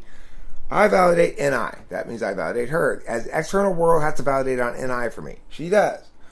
External world has to validate on NE for her. I do. Yeah. In contrast, and with ESTP, same thing. External world has to validate on SE for an ISFJ. ESTP does. External world has to validate on SI for an ESTP. ISFJ does. So that is a more sensible relationship than ENTP ISFJ. Even though Socionics says that's the best one, this is a much better one. Much more suitable. Yeah. Much more suitable. Especially at a mature age. I'm 35 and I feel like, I don't know, you're a young spirit. Well, look, I can tell, even if you were a perfectly healthy ISFJ, dream healthy, been loved to death, and blah, blah, blah, blah. In other words, carried no baggage in like Kimberly did, but you were a perfect healthy ISFJ. There's zero chance this relationship would be as easy as this relationship actually is, because even the healthiest ISFJ is fretful, wants to engage in SI ways too much about stuff, wants to go over the same ground again and again too much, and especially if it's linked to, okay, remember I'm expecting this or whatever, which sometimes they do because, of course, they're looking backwards first and foremost to understand things and then extrapolating from previous occurrences. So I just don't think that it's conducive for an ENTP and an ISFJ to working out, because the ENTP is always looking forward, the ISFJ is always looking back. They'd have to almost be a perfect team that magically always fills in what the other person needs and vice versa, and also automatically defers in every instance according to whose strength ought to be used, and never really work in conjunction with each other on anything. NE and NI work well together. NE and SI do not work well together. They alternate. They cover more ground. Like, if you got both NE and SI, you can cover all of this ground, but you can't ever work together on this ground. Yeah, that's the thing. But if you got NE and I, you can work together fine, but you cover a little less overall ground. But this is much better. It's so easy squeezy. Yeah. I can't imagine being in any easy relationship like this with an ISFJ. Well, I can't either with an ESTP. You think I could keep up with that? No, I don't. I mean, I have love there for them, like, so much. Like, but... I mean, the like, thing is... I wouldn't be able to keep up. I don't think it's about keeping up so much as you feel most comfortable when there are intuitively robust, NI sound meanings about the relationship being made. Yeah. Now, probably similarly with the ISFJ and ETP, if things were going great and you were perfect already in the relationship and you were perfect teammates, the ESTP would trust you to always provide the sort of NI guidance, and you'd trust the ESTP to always be restrained by the NI guidance, and to understand, and each of you would trust each other to understand your own limits, and to respect the ways in which your complementary but not cooperative approaches can work together if you each take turns deferring. But again, that requires, it's almost like the dual relationship in that way for ENTP ISFJ or for ESTP INFJ. It's that if they had a chance to grow and practice in an incubation relationship chamber for 10 years, then at the end of that come out, then they'd be a great dual couple. But since nobody ever gets a chance to do that, instead they develop bad habits and they get worse and worse and worse because there's no incubation chamber for their relationship. And I hold people to, like, I don't know how to say it. Like, I hold people accountable. And, like... Listen, lawnmower and mortgage. The Bible prohibits slavery when it says thou shalt not steal. That includes stealing from people their own body. It's one of the 10 Commandments. Your body is your possession. It's prohibited. Slavery. So, page 48. Actually, Frank James did a video on the different types of INFJs that he's come across. And he said that, like, for himself, that it's like, if you have a household where you are given a lot of autonomy, you could be more used to using your TI. But for me, I lived in a very TESEFE world, so I was out and about more. Plus, I'm a 7, so yeah, like. I mean, and the thing is this: it is certainly possible for any given INFJ that for all third slot INFJ TI people, there's a range of TI scores. Okay, now in general, that range of TI scores is going to be higher than the range for 4. It wouldn't shock me if there's a little bit of overlap, that the bottom of the TI scores for 3 and the top of the TI scores for 4 overlap a bit. That wouldn't shock me. Regardless, even if they don't overlap a bit, among all INFJ TI scores and ISFJ TI scores, there's still going to be a range. And I'm not necessarily saying I agree with you about her scoring poorly on the TI, because I've had more opportunity to do some TI stuff with her than you've been able to see. But I'll just go with the evidence you've been able to see. And okay, fine. So she scored fairly poorly on the TI compared to some other INFJs. It's still not so much more poorly that it would be without the possibility of being within the bottom end of the range of INFJs.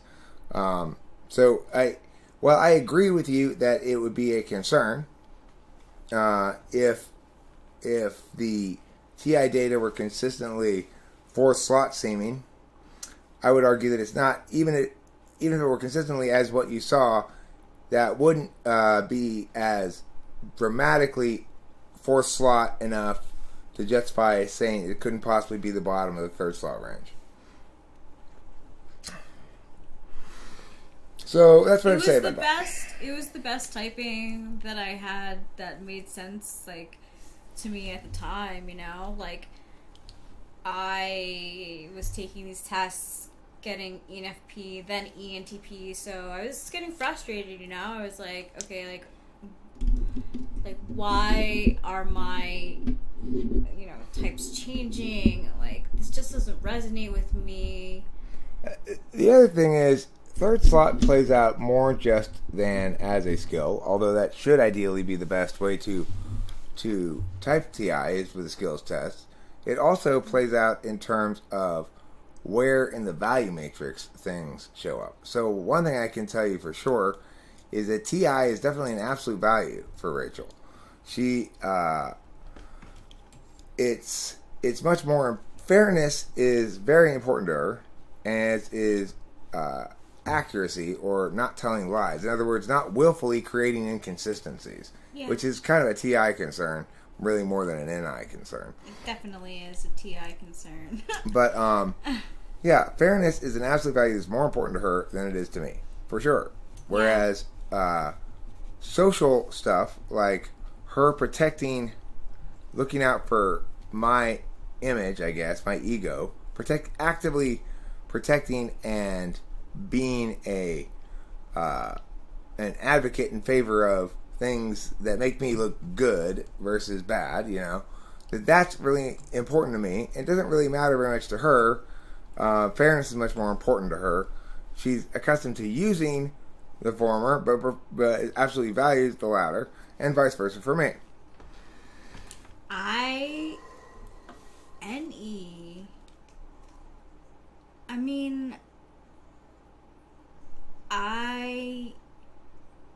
First of all, I've never laughed so much before. Like, you're just naturally funny. And when we laugh a lot, like, it's so easy, you know? It's very... I love it. Like, I have, like, no words. Because I guess I don't know how to say it, but... Even fifth is stronger than sixth. Is stronger, okay? Usually. I just typed earlier tonight an ENTJ guy whose TI was slamming, but still slamming backside. And I really hope he lets me publish it, because it's very revelatory of just how powerful and effective ENTJs in general are across the board. Some people might say he was actually an ESTP, but I say no, that's fifth slot, and it's that could be tricky though. But the thing about him was everything about him seemed like an ENTJ, and the following thing, almost everything about him validated under ENTJ. So he was SI polar, that validated. He passed the SI polar test as SI polar. He seemed like an ENTJ. He had a TE frame for most things. He had what appeared to be an 8-slot relationship with FE. He seemed to be quite successful in his NI, like collapsing shit down to... I remember I was having trouble expressing a problem one time, and he clarified it for me. I was like, yep, okay, yeah, my bad. Anyway, I hope he'll let me publish it. I shared it with him, and I put a message on it saying, let me know if you want me to publish it. Thanks, Eric. And hopefully I'll get an email saying he will, because good thing to watch for people who are trying to either make the argument that fifth slot can't possibly be good, or that you can't tell the difference between ENTJ and ESTP is another possible thing somebody might say. To me, there's a lot in that video that reveals how exactly you don't necessarily need to rely on the TI score to tell the difference between ENTJ and ESTP, and that if you were to try to rely on the TI score, it would be a challenge to tell the difference, because they both have very good TI, at least potentially. I think if it's on the back slot, it's more hit and miss potential, depending on, you have to have some degree of comfort with it. However, I think that once accustomed to the idea of the thing, those slots will probably then perform pretty steadily thereafter, and as per their slots. Let me remind you, Eric, that you said I was making reasonable T arguments. Yeah, you are. I'm talking about how this ENTJ had really good TI in the 5th slot. What does that have to do with what you're saying? Oh, because you're 6th slot, you mean? Yeah, 6th slot can be effective too. INTJs and ISTJs can have good TI as well, for sure. But I'm right now I'm thinking about that ENTJ because I just finished with him, and so the idea of the 5th slot TI is more in the front of my mind right now. But yeah, 6th slot can be quite good too. I mean, plenty of INTJs have slamming TI and ISTJs as well. The ISTJs with really good TI are the ones that almost always think and end up insisting they're INTJs. Usually they're also good at computer programming. But of course, you can sort of tell, you can tell a lot by, I guess, the manner of objection.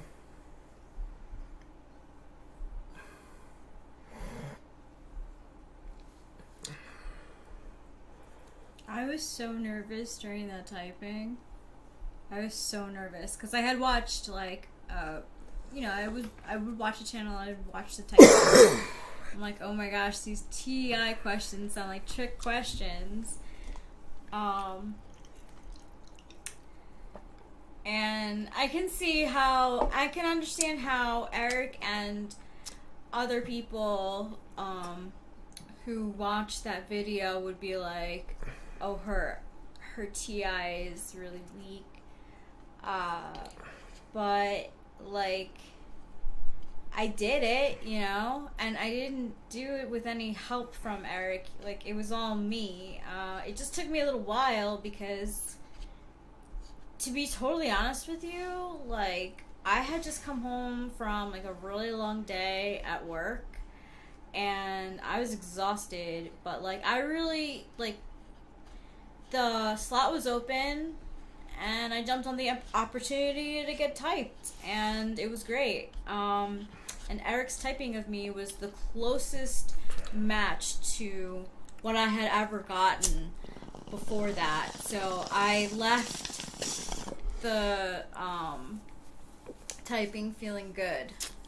Okay, so I want to answer Nate Wheat Shelf's question. Do you think as MBTI develops over the next 100 years, we'll have more types, like 32 more specific types? Absolutely not. I think there are exactly 16 types. There are no more. There never will be any more.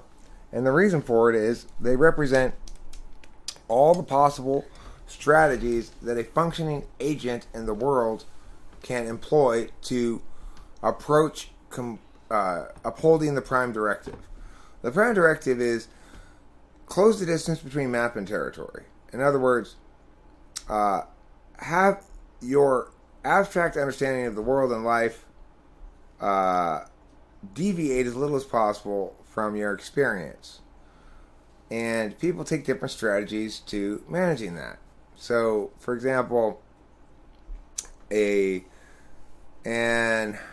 ISFJ, their strategy is do a good job of managing one's resources from the past, things that you can be sort of certain won't change. So that is to say, make your reality more concrete and clear and easy to map so that your map about your reality is more accurate. An ISFJ is going to know what's in their attic, where it came from, where they were when they got it, all that kind of stuff, right? So their map is accurate, very accurate, but it's it's focused in on a very small area. And that allows them to uphold the prime directive as long as they're localized in that small area, and puts them more at risk for falling afoul of the prime directive the further afoul they get from the further afield they get from the familiar. because their dominant function is to have their attention on what's already happened, what they already have, reviewing what's already been decided, and checking with their body. How is that? That's a resource too. And my main resource is my body. So, okay, am I hungry? Am I thirsty? Blah, blah, blah. Resource management is a fun little friend. Now, so the thing is, there are 16 types because there are only 4 kinds of attention: knowledge, action, deliberation, interface. And there are only 2 halves of existence: turn-based and real-time, which you could call metaphysical and physical. So 4 times 2 is 8. Now, you might say, well then, why aren't there 32 functions why aren't there 32 combinations if there are 8 functions? Because action functions always have to be paired with deliberation functions, and interface functions to be paired with knowledge functions, because it requires those 2 elements to effectively address a given kind of system in a given kind of way. So, one strategy regarding the prime directive involves trying to understand something well enough in advance that you can make all your strategic plans and decisions in advance, then execute a big action or series of actions before your opponent, quote unquote, has a turn, or before the world has a turn. An example of this might be writing and delivering a speech. You get to do all of the deliberation ahead of time. You get to do all the action without any interference from anybody, but give the whole speech before anybody else gets to say anything. That's an action deliberation frame. On the other hand, let's say you were asked to participate in a symposium Q&A. They sit up there and receive questions and answers unanticipatable from the audience. Well, that would be more of an interface approach, where especially if you're trying to be liked as well as be able to answer the questions, you may want to interface with them with things like, "Thanks, Judy, that's a beautiful shirt, by the way." But of course you won't know who to say that to until you see who's in front of you. You can't interface with a system except by knowing that it's a back and forth responsiveness thing. You can't go in there planning to compliment Judy on a yellow shirt, because you have to wait until you know that. That's something you can figure out. You know that when you see it. You don't have to sit there and figure out, what color is her shirt again? What's that thing on top that she's wearing on the top part of her body called? You don't have to think those things. You know those things. So, because knowledge and interface have to be paired together, and action and deliberation have to be paired together, what ends up happening is that you have exactly 16 permutations and no more. And that it's impossible to consider having any more because of the native exclusivities, proportionalities, inverse proportionalities, and other mechanical aspects to the relationships between the slots. To the extent that there is differentiation within a type, that doesn't mean that we haven't accounted for all the types, nor does it mean that there are subtypes. It may mean that the differentiation within a set of types, within a type, is something that can be descriptively taxonomied, and it may be descriptively taxonomied best by an egrom, is one possibility. However, it's not the case that you can't mechanically draw further distinctions within the mechanics of the system to create subtypes that are justified by the mechanics of the system. It would just be an arbitrary taxonomy that you tack on top of it. And if people don't understand that and are arguing for subtypes, then you shouldn't ever listen to them.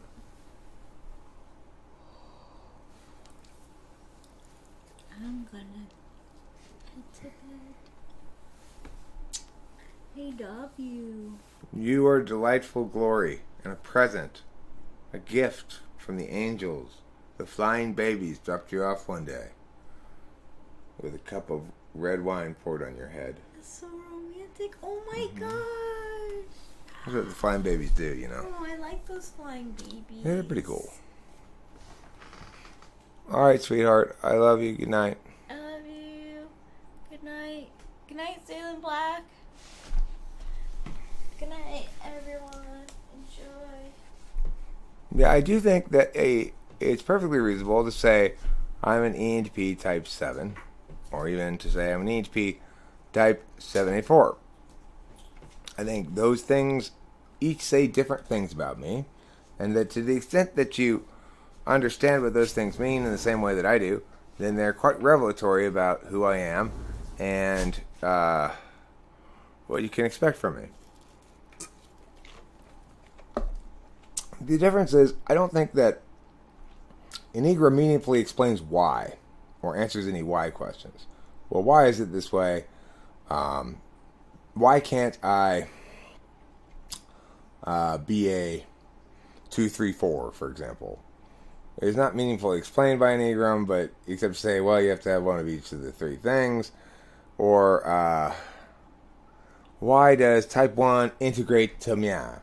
Those explanations, those aren't deductively sustainable. They're just NI things.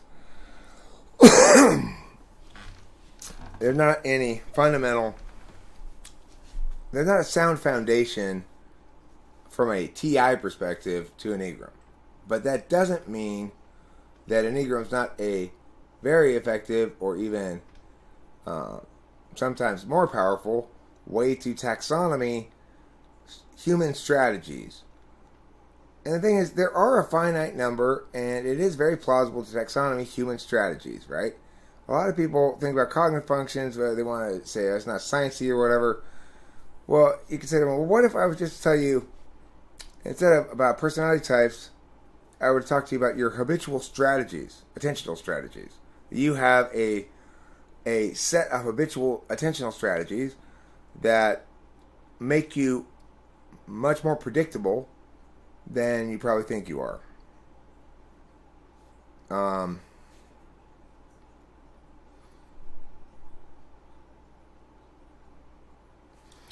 No, it's one of my least favorite words, actually, Curious Kyra.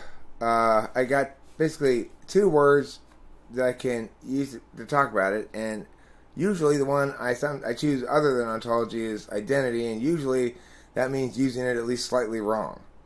Unfortunately, there's not really a synonym for the word ontology, and it's something I have to reference fairly often. So it's actually one of the words I hate more than any other, because it's one of the few words I can avoid not saying too often.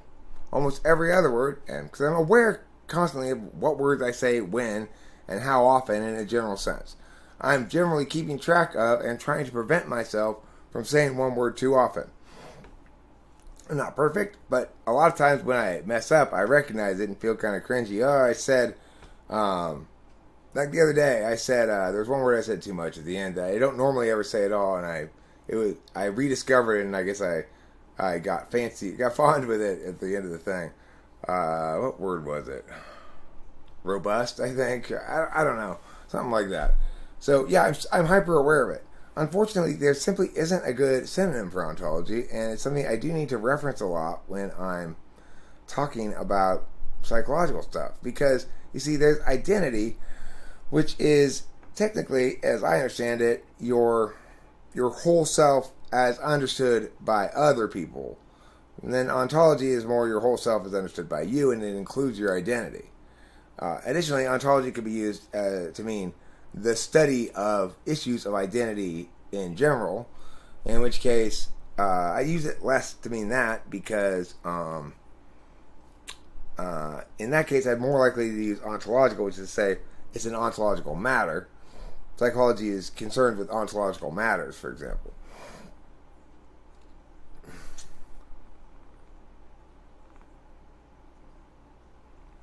I mean, the thing is, I like to make things into objects of analysis, which means turning them into nouns. And that's how you turn something into a noun a lot of times, is by putting ality. I know it's okay. I wasn't worried about it not being okay. I'm glad you think it's funny in a good way. And I would have loved to have been a video editor. I could last hours editing. What type does that sound like?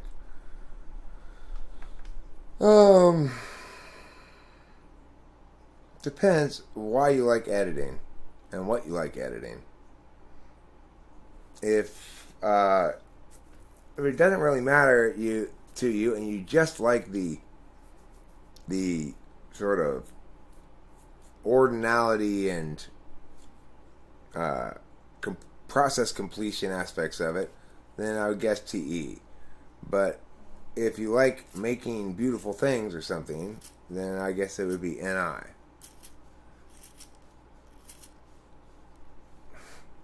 Okay, this is what I'm talking about. Existential is not a synonym at all for ontological. Metaphysical, not a synonym for ontological. Phenomenological, not a synonym for ontological. Philosophical, not a synonym for ontological. Supernatural, not a synonym for ontological. And transcendental, not a synonym for ontological. None of those words are even close to synonyms for ontological. They mean entirely different things. If I were to use any of those words and mean ontological, I'd confuse the hell out of everybody.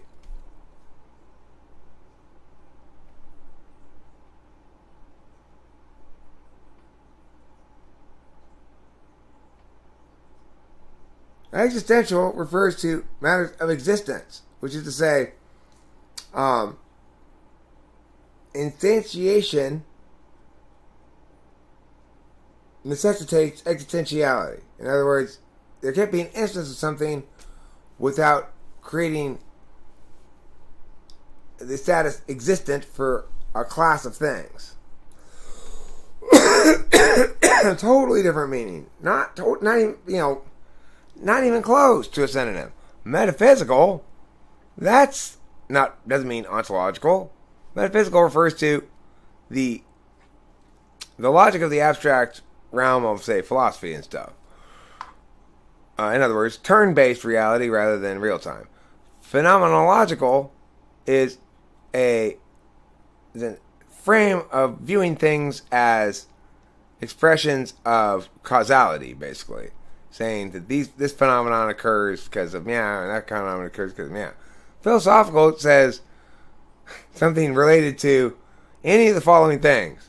Ontology, aesthetics, phenomenology, like blah, blah, blah, blah, blah. Supernatural, means, magic powers and stuff, I guess.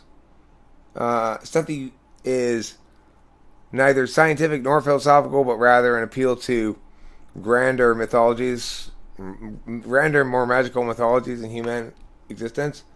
And transcendental refers to the state of transcendence. That something transcendental if it is manifesting the qualities of that which has transcended, which has nothing to do with ontological. So, I mean, what?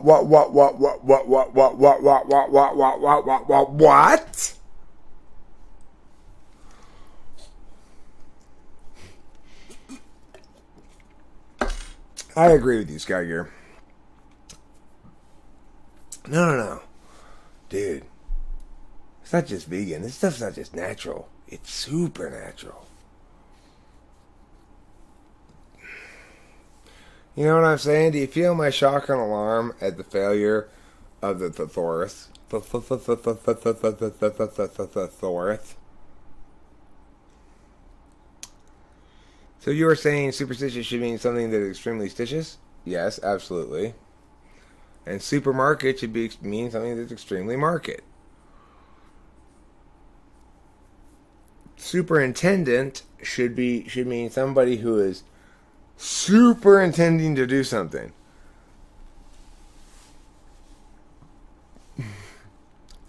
Hi, I'm the superintendent. So you just super hardcore intend to do things or what? Sort of. Yeah.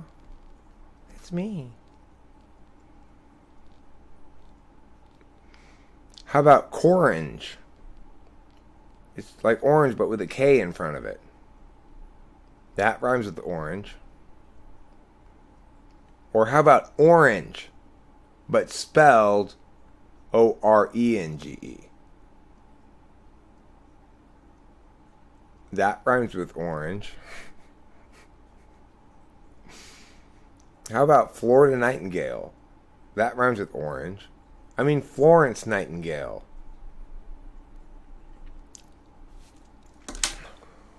How about Horror Ridge? I'm going up to Horror Ridge to get me some tang. Oh, Bonnie, I'm going up to Orange to get me some tang. Get it? Orange tang, Horror Ridge tang? It's hilarious. I am full of hilarities and jokes.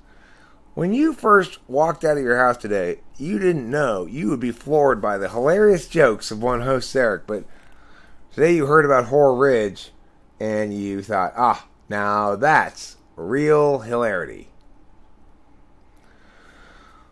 True enough, true enough. I'm always telling the truth to you and Ruth, and me and everyone want to go south. I mean south to the plow, the place where everybody says wow wow. That will mean you have gleaned a special kind of super peen. I don't know why you say it, but I go away. Yeah. What a very good song. That's such a good song. Did you win the Good Song Award? I should. I should have won the Good Song Award. They were cheating that year, when they were handing out the Good Song Awards. They were cheating. I was mad. I was like, hey. I was like, hey. Like that, So, she got sick of that pretty quick. Needless to say. No, you do need to say, Eric. Needless to say, I said. It means I don't need to say. Stop saying I need to say. I'm going to make it one of these. Don't worry, I'm not going to continue yammering on forever here like this. I'm going to bore you in another way shortly, okay? Browse. Browse, marouse, as they say. Browse, marouse. Oh, yeah. I'm talking about the browse, marouse. Talking about the browse, marouse. I'm talking about the browse, marouse. Marousing all of my brows. Browsing all of my morals. Marousing my brows again tonight, girl. Oh, yeah, all right. All night. Ooh, yeah. Rock lyrics have been attained. Tonight, girl. All right, yeah. Tonight, all night. Tonight, yeah. Let's rock, girl. All right, yeah. We'll rock all night tonight. Yeah, girl. Oh, woman, child, girl. You are my woman, girl, child. Tonight, yeah, all night long. If you really want to write a rock song, you're going to have to do that. Okay? There. Now I'm at the Dodger game. Can you see me? I'm at the Dodger game. I don't know how to do any of these things. I'm just winging it and jerry-rigging stuff. Who, me? That looks pretty good, right? Not so bad. If you exceed in the quality of being stitious, then you are exceeding in not being superstitious, which is to say you are exceeding at not exceeding in being stitious. Makes perfectly good sense? Possibly. The ISFJ, says Winston's mom. Eric, you're facing the wrong way? Am I facing the wrong way? Oh, you mean, well, I'm not watching the game. I'm watching you guys watch the game. Okay? Because I care about you and your experience here at the game. I bought all of you tickets to this Dodger game, and I want you to enjoy it with your enjoyment bone. Whatever bone you use to enjoy things, go ahead and use it here. Use your enjoyment bone to enjoy the living enjoyment out of this baseball game. Yeah, they ruined college football today. It's like I'm depressed to even look at it, you know? Somebody needs to get their ass in a sling as a consequence of their wrongness. It's like I'm so mad that I can't yell in a way that more people have to hear me. Like, I want the whole country to, wherever they are, whatever, there be loudspeakers everywhere, so that I talk through them. And the only way they can avoid hearing me is if they just put their fingers in their ears, Explain it all to them and scold everybody. Why does Eric type so many INFJ and so little ISFJ? Probably because ISFJs are very unlikely to come get typed. ISFJs are, after all, concerned about their own experience. They're the opposite of INFJs. INFJs figure they understand themselves better when they understand what universal type of thing they're an instance of. In contrast, ISFJs don't think the universal truth is relevant when it conflicts with their own experience. So when I have typed ISFJs, they've frequently disagreed with me that they were ISFJs. I had one say they were an ISFP, insisted she was an ISFP. Another one, I don't remember what she insisted she was. Maybe INFJ. Because, of course, and when asked, when I tell SIDOMs, yes, you are an SIDOM, I get a series of the following thing happen. But here's an example about me that disagrees with this generally accepted thing that I read in a type description. And they do that over and over again, and I just go, you're an SIDOM, that's why you keep doing this. But, the reason I don't type very many SIDOMs. I don't type very many. I type very few, if any, ESTJs or ESFJs. Those are the rarest types for me to type. Is it because they're the rarest in the world? No, absolutely not. Because they're the least interested in universal truths. They're the NI-polar types. And interest in cognitive functions, and indeed capacity to use cognitive functions well in your own life, whether analyzing others or yourself, it links strongly to intuition.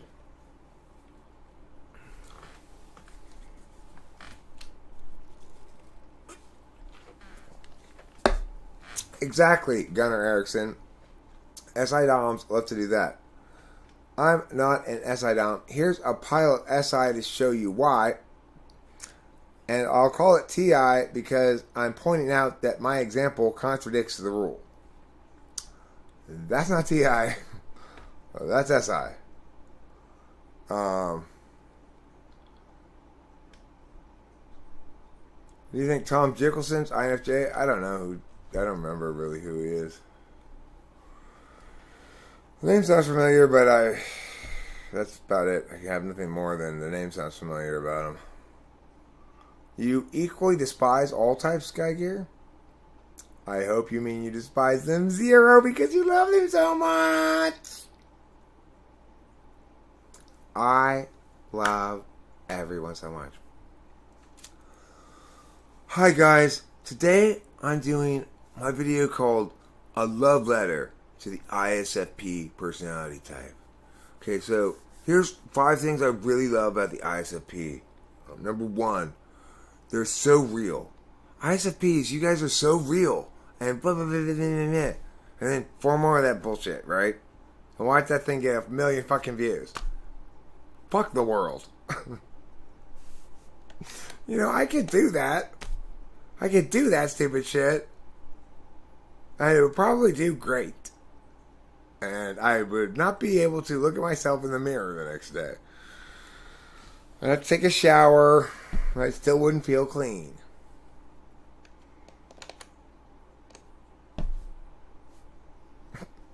Can you imagine if I went and did I like that command.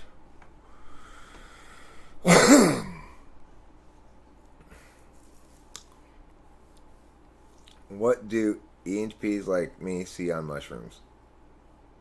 I don't really see a lot of things. I tend to find everything really funny, and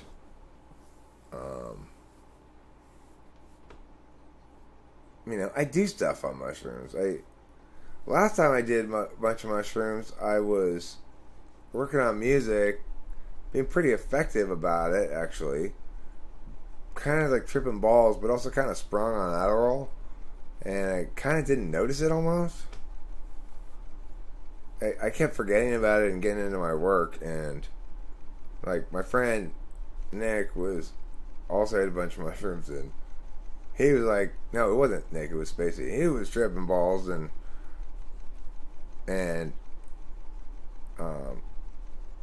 someone had to come up to me and say, look, Eric, remember, not everybody can handle their drugs as well as you.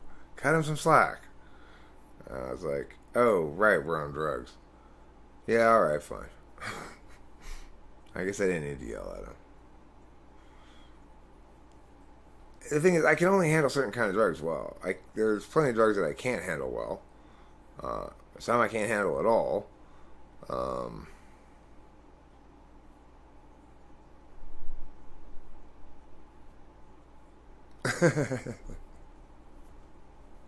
Are you polishing that up with a little more FE, Sky Gear?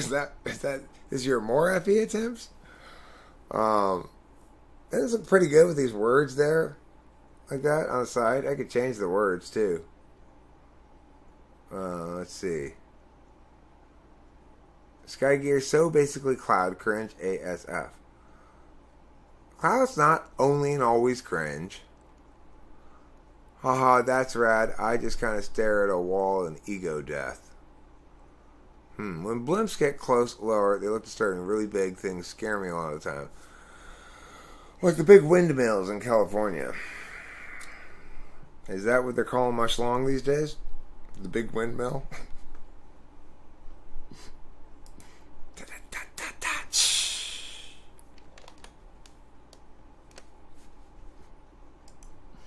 You like that joke, don't you? Oh yeah, that's funny, Eric. It's funny how you talked about your genitals. Hilarious. I'm laughing so hard. This looks like a pretty good background. Alright. Let's try something a little bit different on the background side today, folks. We are going to see if you are ready for a little California cuisine. Oh yeah. Some fine California cuisine. Sticks and twigs and pebbles on a bed of raw branches. Nothing's been cooked here. Nothing has any food in it, so you should be fine. Safe to eat entirely. California cuisine is the cuisine that I love. The cuisine of my childhood. The cuisine of my life. The cuisine of my California. Looking good, huh? Oh yeah. What's that called? Caprese salad with avocados. Avocados. Have you never had an avocado before? They're green and soft, like your mom's coochie. Okay, I don't like the size of this picture because it doesn't really want to size up properly, you know. I guess I got to go like that. You're not going to get all the avocados in the picture. I'm sorry. You're going to miss out on some of them. Some of you are going to have to do without. Not everybody's going to get an avocado.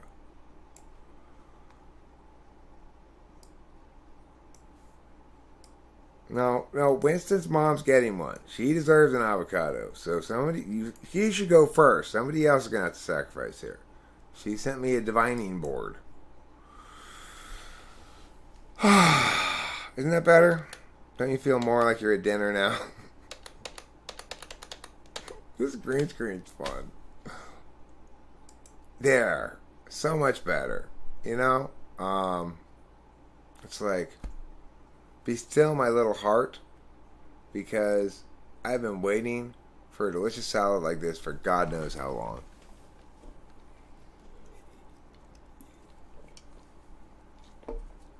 Okay, now here's the thing that's going to cost me probably 7 or 8 viewers almost immediately.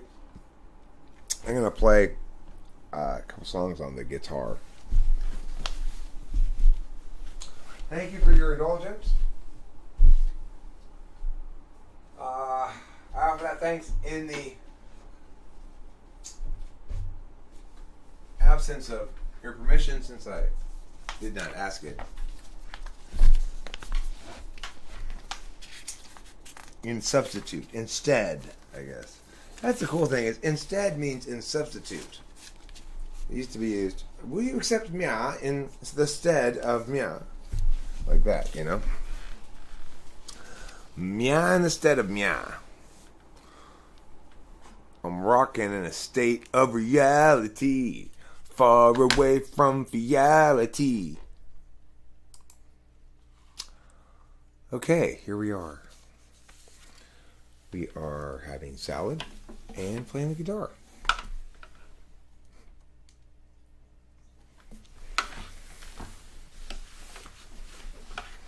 Is guitar and salad tomorrow's peanut butter and jelly? Today we answer these and other important questions on Talking with Famous People. Okay. Should put on my glasses. Well, maybe I don't need them. Let's see.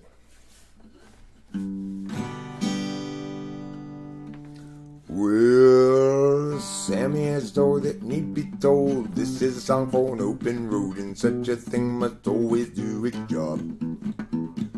Married up Jeb, turned 19, 4 years in, and 3 kids weaned. Weary now and questioning the path.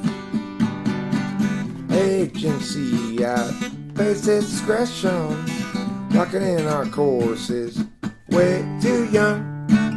The urgency conferred is really just depression. How can you live underneath them? Always run. Doug at 20 thought bourbon fun, likewise Doug at 21, and so forth well up into middle age. What once had seemed to set him free became his whole identity. Now Doug's about another drunken rage. Agency, face his discretion, locking in our corner. Way too young.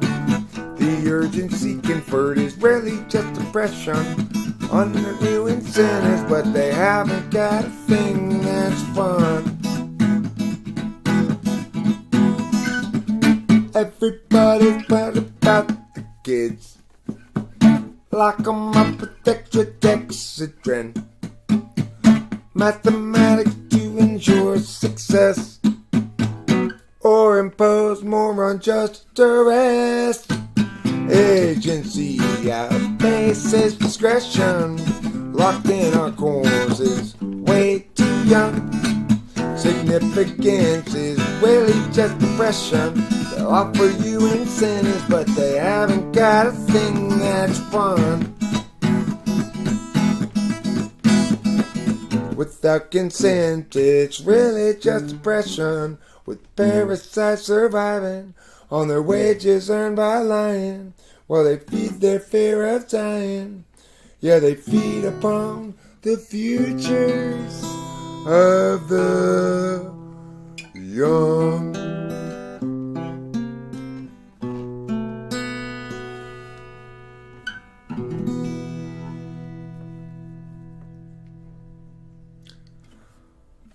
Thanks so much, ladies and gentlemen, for the warm welcome.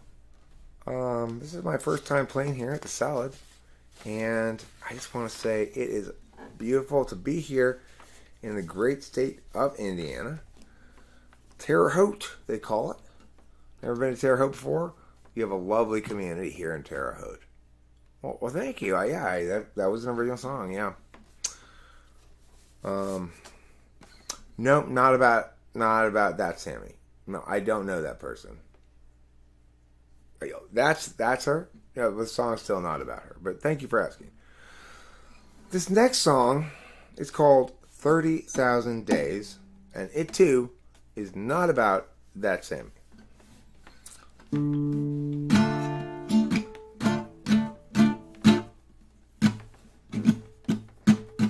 30,000 days. Too many expectations. Not even worth a damn. 30,000 nights. You sleep off intoxication. Otherwise, can't escape the plan. I wasted half my days trying another's ways. Who can tell me my priorities? Is there anybody who knows the key? I'm trying but doing it wrong. One direction and I'm all alone. Wait until I know. Is that just below my station? Clarity's no good once your chance is gone. What I need to show is it's so below my station. I'm tired of doing it wrong. I wasted half my days trying another's ways. Who can tell me my priorities? Is there anybody who knows the key? 'Cause I'm trying, I'm doing it wrong. I'm tired of doing it wrong. I'm tired of doing it wrong. I'm tired of doing it wrong. Thank you, Terre Haute. You are too kind. No, thank you. Please, please. Listen, gentle friends of Terre Haute, I am going to be clean with you here. I screwed up both those choruses pretty darn good. So you are truly generous in your applause today for that. I guess clusterfuck of a failure wouldn't be exactly appropriate, but not wildly too strong. Anyway, your generosity is appreciated. This song is called A Matter of Mood. I don't have to read anything. I think I have this one memorized. Fingers crossed, right? Knock on wood after that last disaster. Let's move forward. When I was younger, it seemed that everything gleamed. I don't know what happened to me, but I've lost that sense of urgency, and I don't think that I'll ever see it again. If you follow my lead, you'll discover I'm loster than you, and you'll want to know the way to get back out to wherever it was you thought you knew. And tomorrow will be just like today. I'll be lost in too.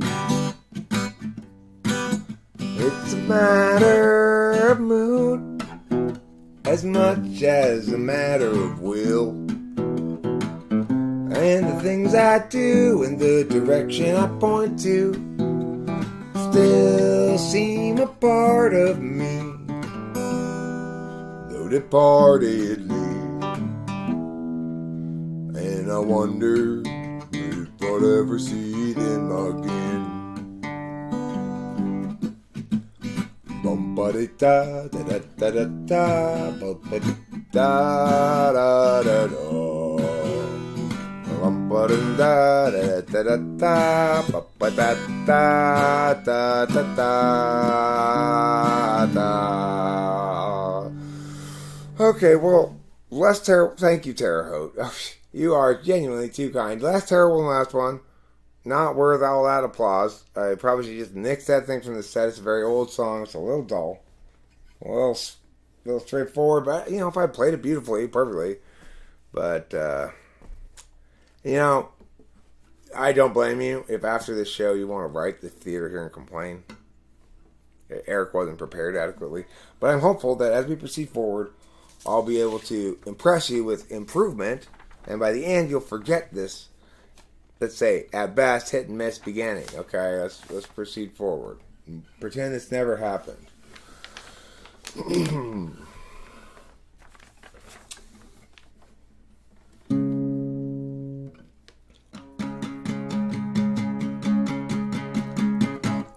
Too much noise in the latest dream.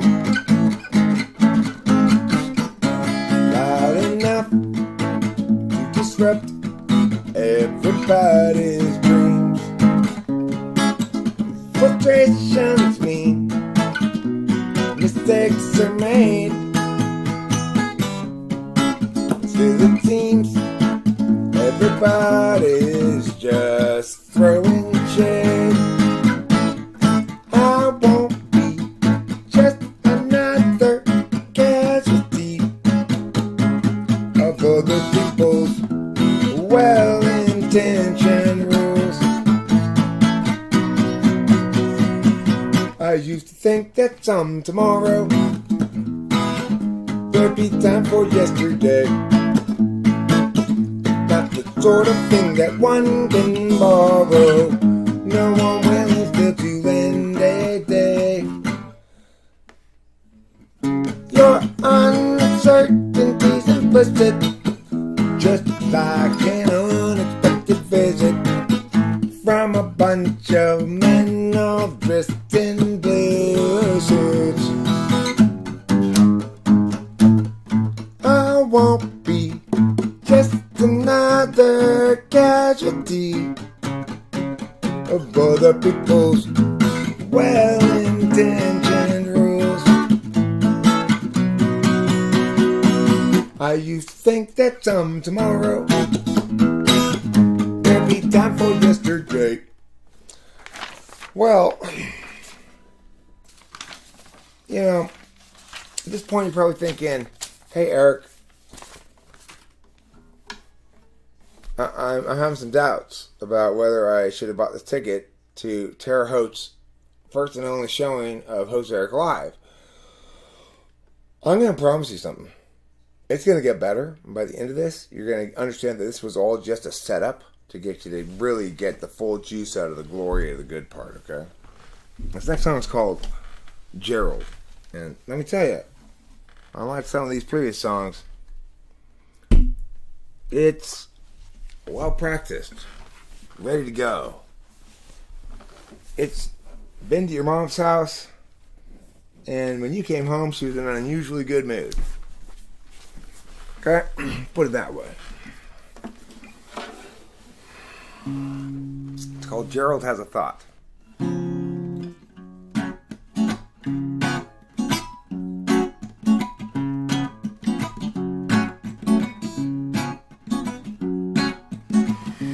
Gerald has a thought. Gerald has a lot. Gerald has a pot to get the margarine tater tots. He's got a good idea for a name-changing business, thinking now about what to call Christmas when they hire his firm to change that name. Gerald always thought there'd be chance enough to return to the work left rough. He'd get back to it eventually, but his visions piled up and his plans would interrupt all the work that started off so hopefully. Now his mind is back on his business, thinking changing factless to listless. Oh, how all of the people will shout his name. And Gerald knows he understands ever more clearly now. He won't provide explanation regarding the why or the how. He'll see you and know you from inside your heart. Exciting, delighting, Gerald plays his part. And Gerald still knew there's too much to do. He had dropped time in the underview. Too much to rebut, and where now and what? Too much time spent nitpicking the skew with you. Gerald has a thought. Gerald has a lot. Gerald has a plot to get the margarine's tasty spots. He's got a good idea for an name-changing business, thinking now about what he'll call Christmas when they hire his firm to change that name. Gerald has a thought.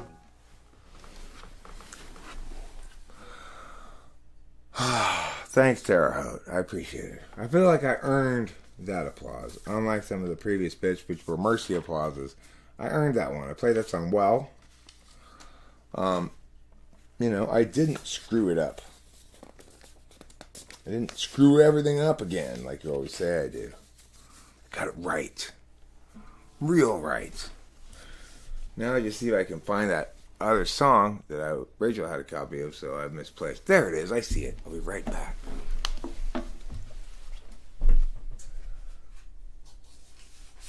I'm going through my set list here. This is what's known colloquially as Song 6. It's named Jesus People.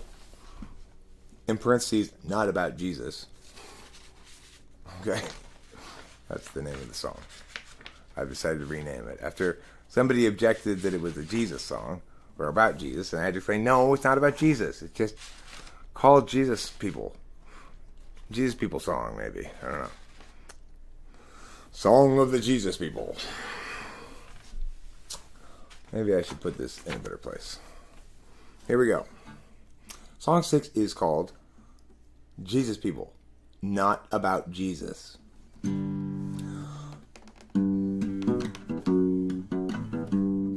It's a waltz. If you'd like to get your partner a waltz, this is a good opportunity to do so.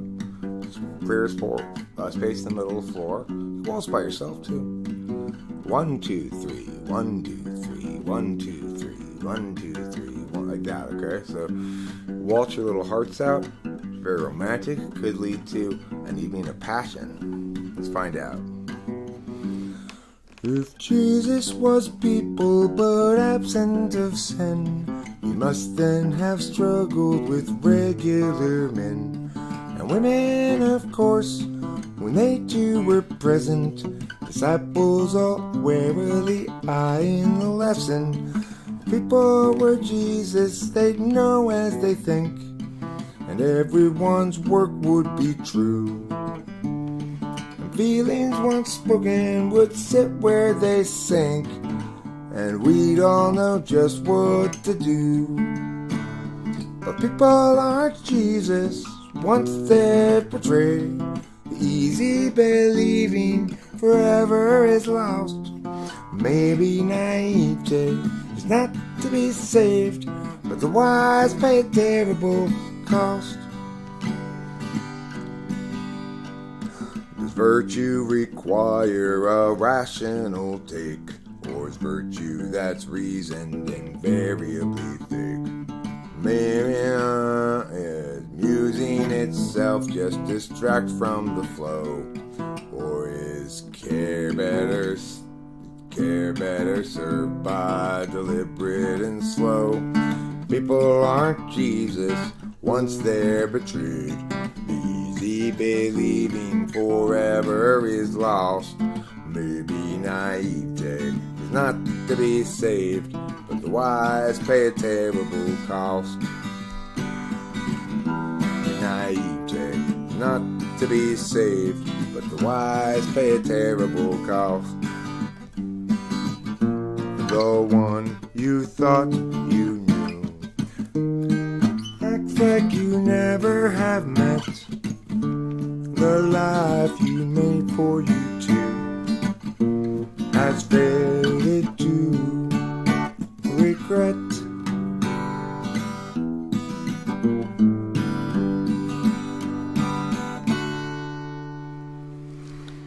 There's no one unshaken, we all have been shook, but being forsaken don't mean you're forsook. And though in the past we've been hung out to dry, we'll find them at last if we're willing to try. But people aren't Jesus once they're betrayed. Easy believing forever is lost. Maybe naivete is not to be saved, but the wise pay a terrible cost. Yeah, baby, naivete is not to be saved, but the wise pay a terrible cost.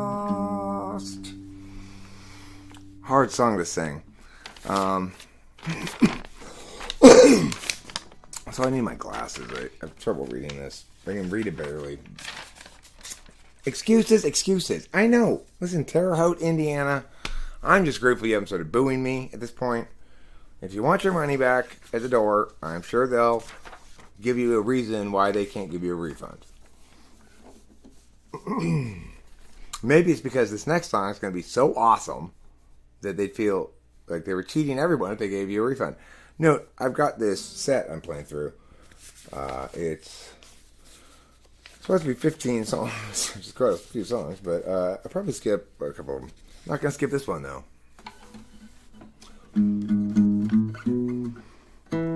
What's the matter with Chad? Is he terribly bad? Is he rather like Dan, who's a terrible man? Is he sort of like Jill, who can't pay her bill? Or rather like Jack, just stuck on the facts? What's the matter with Sue?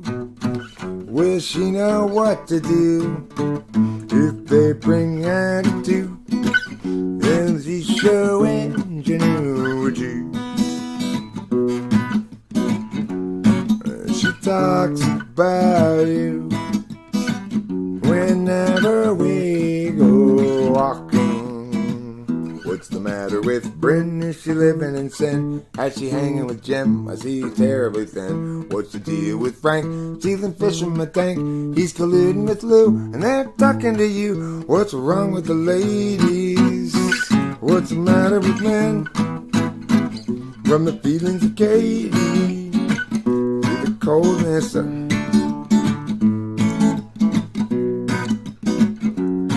they talk about you whenever we go walking. Paths that lead to better world, paths that lead to blessed days.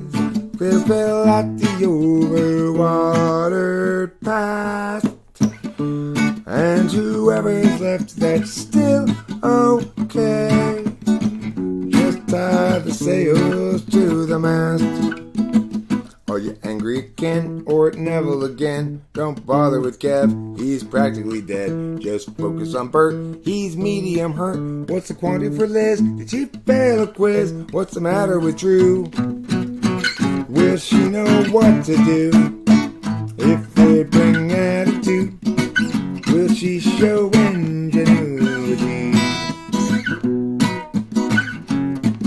She talks about you whenever they go walking. Paths that lead to lesser days, paths that lead to lesser days. Spell still out the overwatered past, and whoever's left that's still okay, just tie the sails to the mast. 'Cause each of us have much and gravely sent. Throw up the hands, stiffen the chin. Catastrophe looms heavy overhead again. Time's gone will never be again. I'm gonna skip the next two songs. I'll put that one off till later too. I'm gonna play next. Next I'm gonna play this one.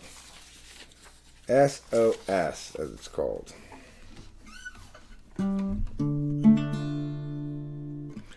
No good comes from taking on with them. I start over.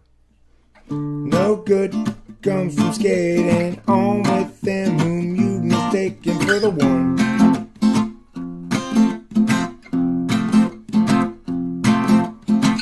Habituated defense and indecency, self-inflicted eventually once your search is done.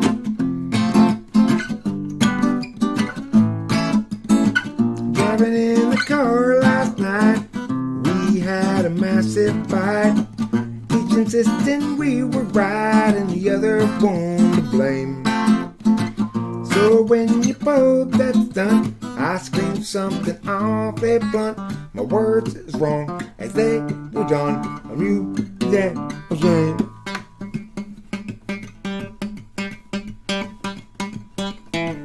It's sort of our own failings, not us doing the nailing to the wall. We fear so the others sailing off to accept their life and all. You can trust me, I can trust you though. Now the trust yourself much true. The love lies deep between you and me. At least about that we can both agree. Driving in the car last night, we had a massive fight. Each insisting we were right and the other one to blame. So when you both got done, I screamed something awfully blunt. My word is wrong as they were dumb. I've earned my share of shame. My share of shame. Oh, well, that one came out pretty good, I think. Better than Your Mom's Face after I was done with it last night.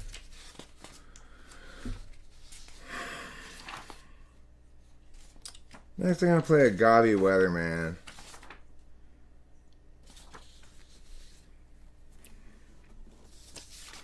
Agave Weatherman. Here we go.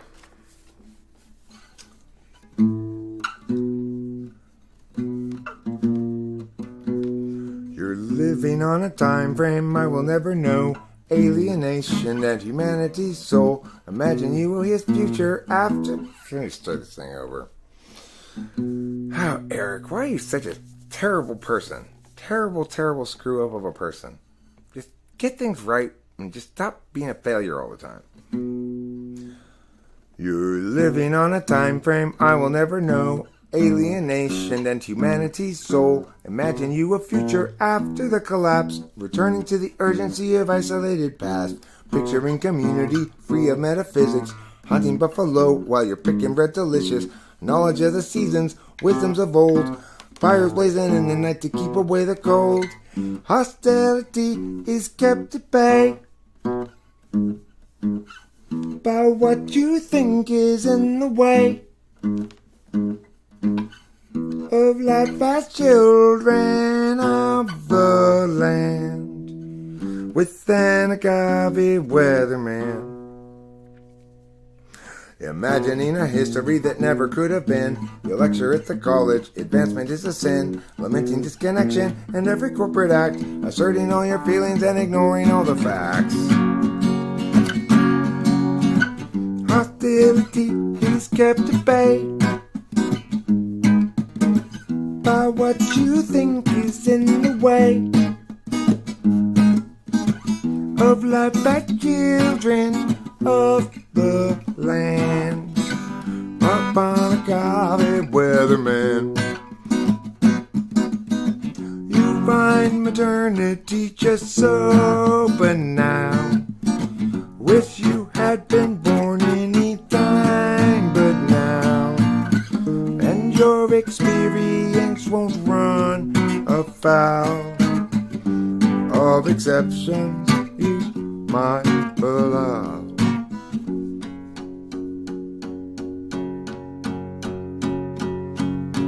You visualize nobility sipping on some port, or tribes of peaceful savages in beautiful comport. But few of history's people ever thusly did cavort, and life was solitary, nasty, brutish, poor, and short. Hostility is kept at bay by what you think is in the way of life as children of the land, with an agave weatherman. With an agave weatherman. Too hot? I guess it's a little too hot on the on ye old levels there. And if I push back a little bit, be a little less peaky. A little late for that, you know. But I'm gonna try this song and do this one out of the problem. come outside. Your arms are folded. I'm getting scolded for playing again. I wanna be as much as I can in terms of the man you want me to be. I gotta do what I gotta do. I'll include you with everything that I can. 'Cause I'm your man and you're my girl. I mean my woman in the world. You are the one I will be with till my dying day. I want your belief. You want my attention. Got invention going again. I wanna be as much as I can in terms of the man you want me to be.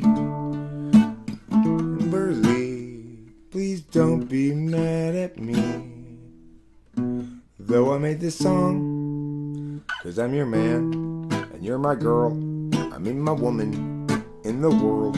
You are the one I will be with till my dying day. Yeah, you're my man. I mean, I'm your girl. I mean, I'm your woman in the world. I'm the one who will be with you until forever and a day. Except we broke up. And I got with a nice person who loves me. It was so much better that way. Okay. How about, what's the big problem? What's the big problem? Well, I don't play the song very well. That's what's the big problem. How is that different from any of the other songs you played tonight, Eric? It's not that different. I mean, just, spit on me on the way out. It's perfectly understandable.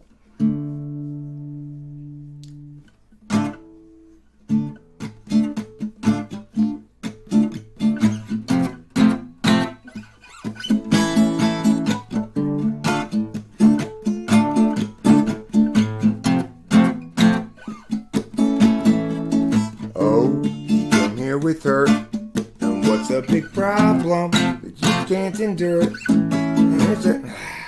Oh, he came here with her, and what's the big problem that you can't endure? It's not so sure it's not appropriate claiming to blame things on Scott, despite getting caught. He got you reframing for him, straining for him. Going to the gym to make yourself good enough again.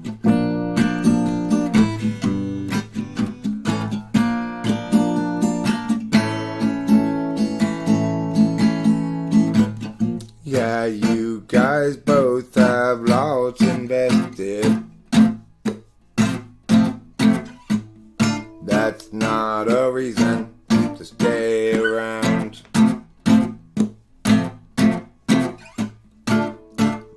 The years you've both been tested. Time to move up and find higher ground. Boom, boom. Oh, you came here with her, and what's the big problem that you can't endure? It seems so clear it's not appropriate claiming to blame things on Scott, despite getting caught. He got you reframing for him, straining for him, going to the gym to make yourself good enough again.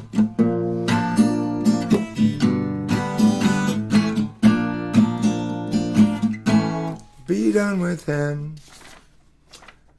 A tough song to play. Tough song to play by myself. I got one more song to play. That's it. This is it for tonight. Last song. Song that you'll remember me by. I'll play it real slow too.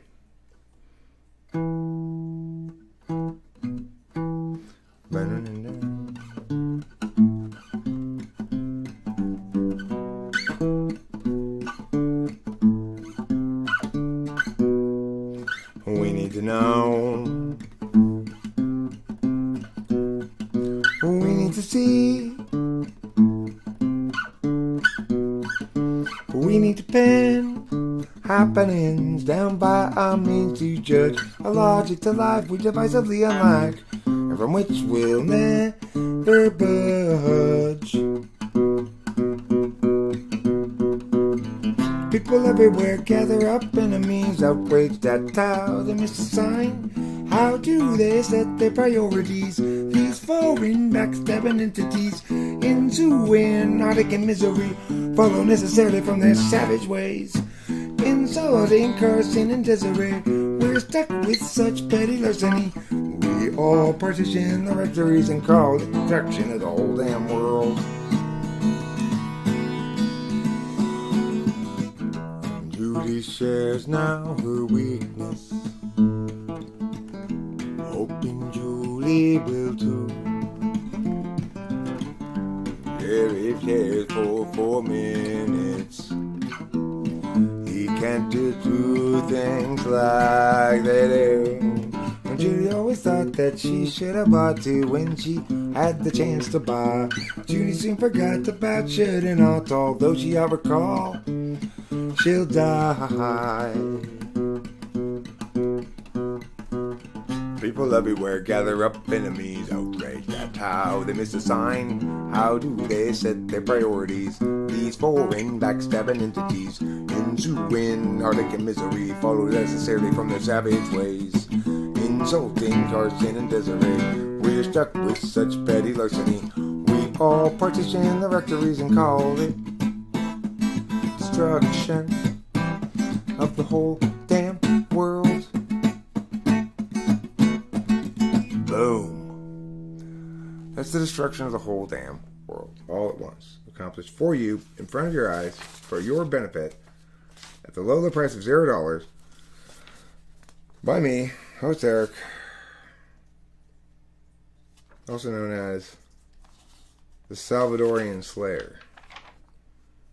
I am known as that by some people, just, you don't know them. They're not friends of yours. You wouldn't recognize their names. God. Sometimes all I can say to myself is, yeah. I do have one more song here that I want to play that I put on the list. I'm going to try to really kill this one so that I leave on a good note instead of just on the note of a contemptible failure who's wasted everyone's time with his awfulness, which is the alternative. Okay? Remember, there's no middle ground in life. You're either okay, barely, or you're a contemptible, disgusting failure. Only two possible choices. I am the latter. I'm just kidding. There are other choices. Every life lived reaches a time when the road splits in two.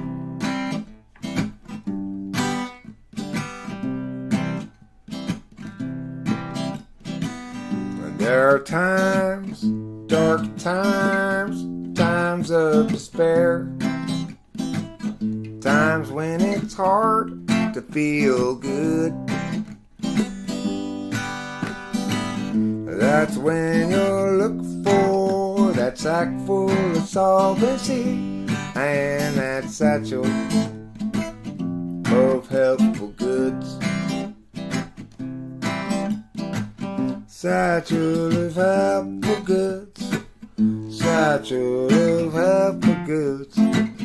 Satchel of helpful goods. Every life lived reaches an end when the road disappears.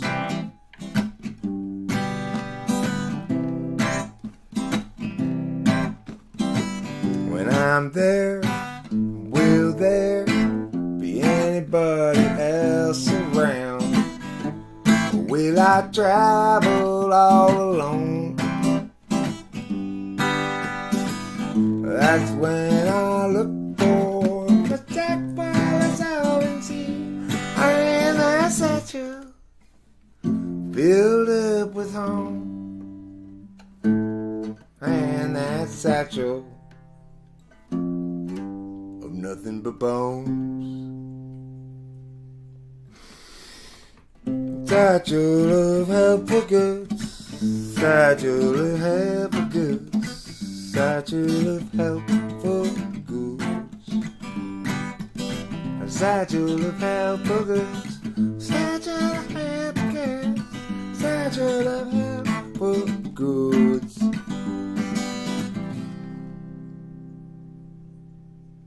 To help you when times are difficult. Satchel of helpful goods. All right, Terre Haute, Indiana, you have been phenomenal. You've been phenomenal. You've sat here, you've endured my failures, you've even on occasion applauded. They were pity applauds, but I appreciated them anyway. I needed the pity due to the scope and just weight of my failure upon me. Fortunately, we both had this salad to enjoy as I failed. And remember, what's better than failure? Failure with a salad. So as it wraps up for my musical performance, so too does it wrap up, I suspect, for the live stream as a whole. Thank you, Thane Townsend. Appreciate it. And I'll try to do better next time. I'm going to wrap this up. Thank you so much. And don't forget to eat plenty of cheese.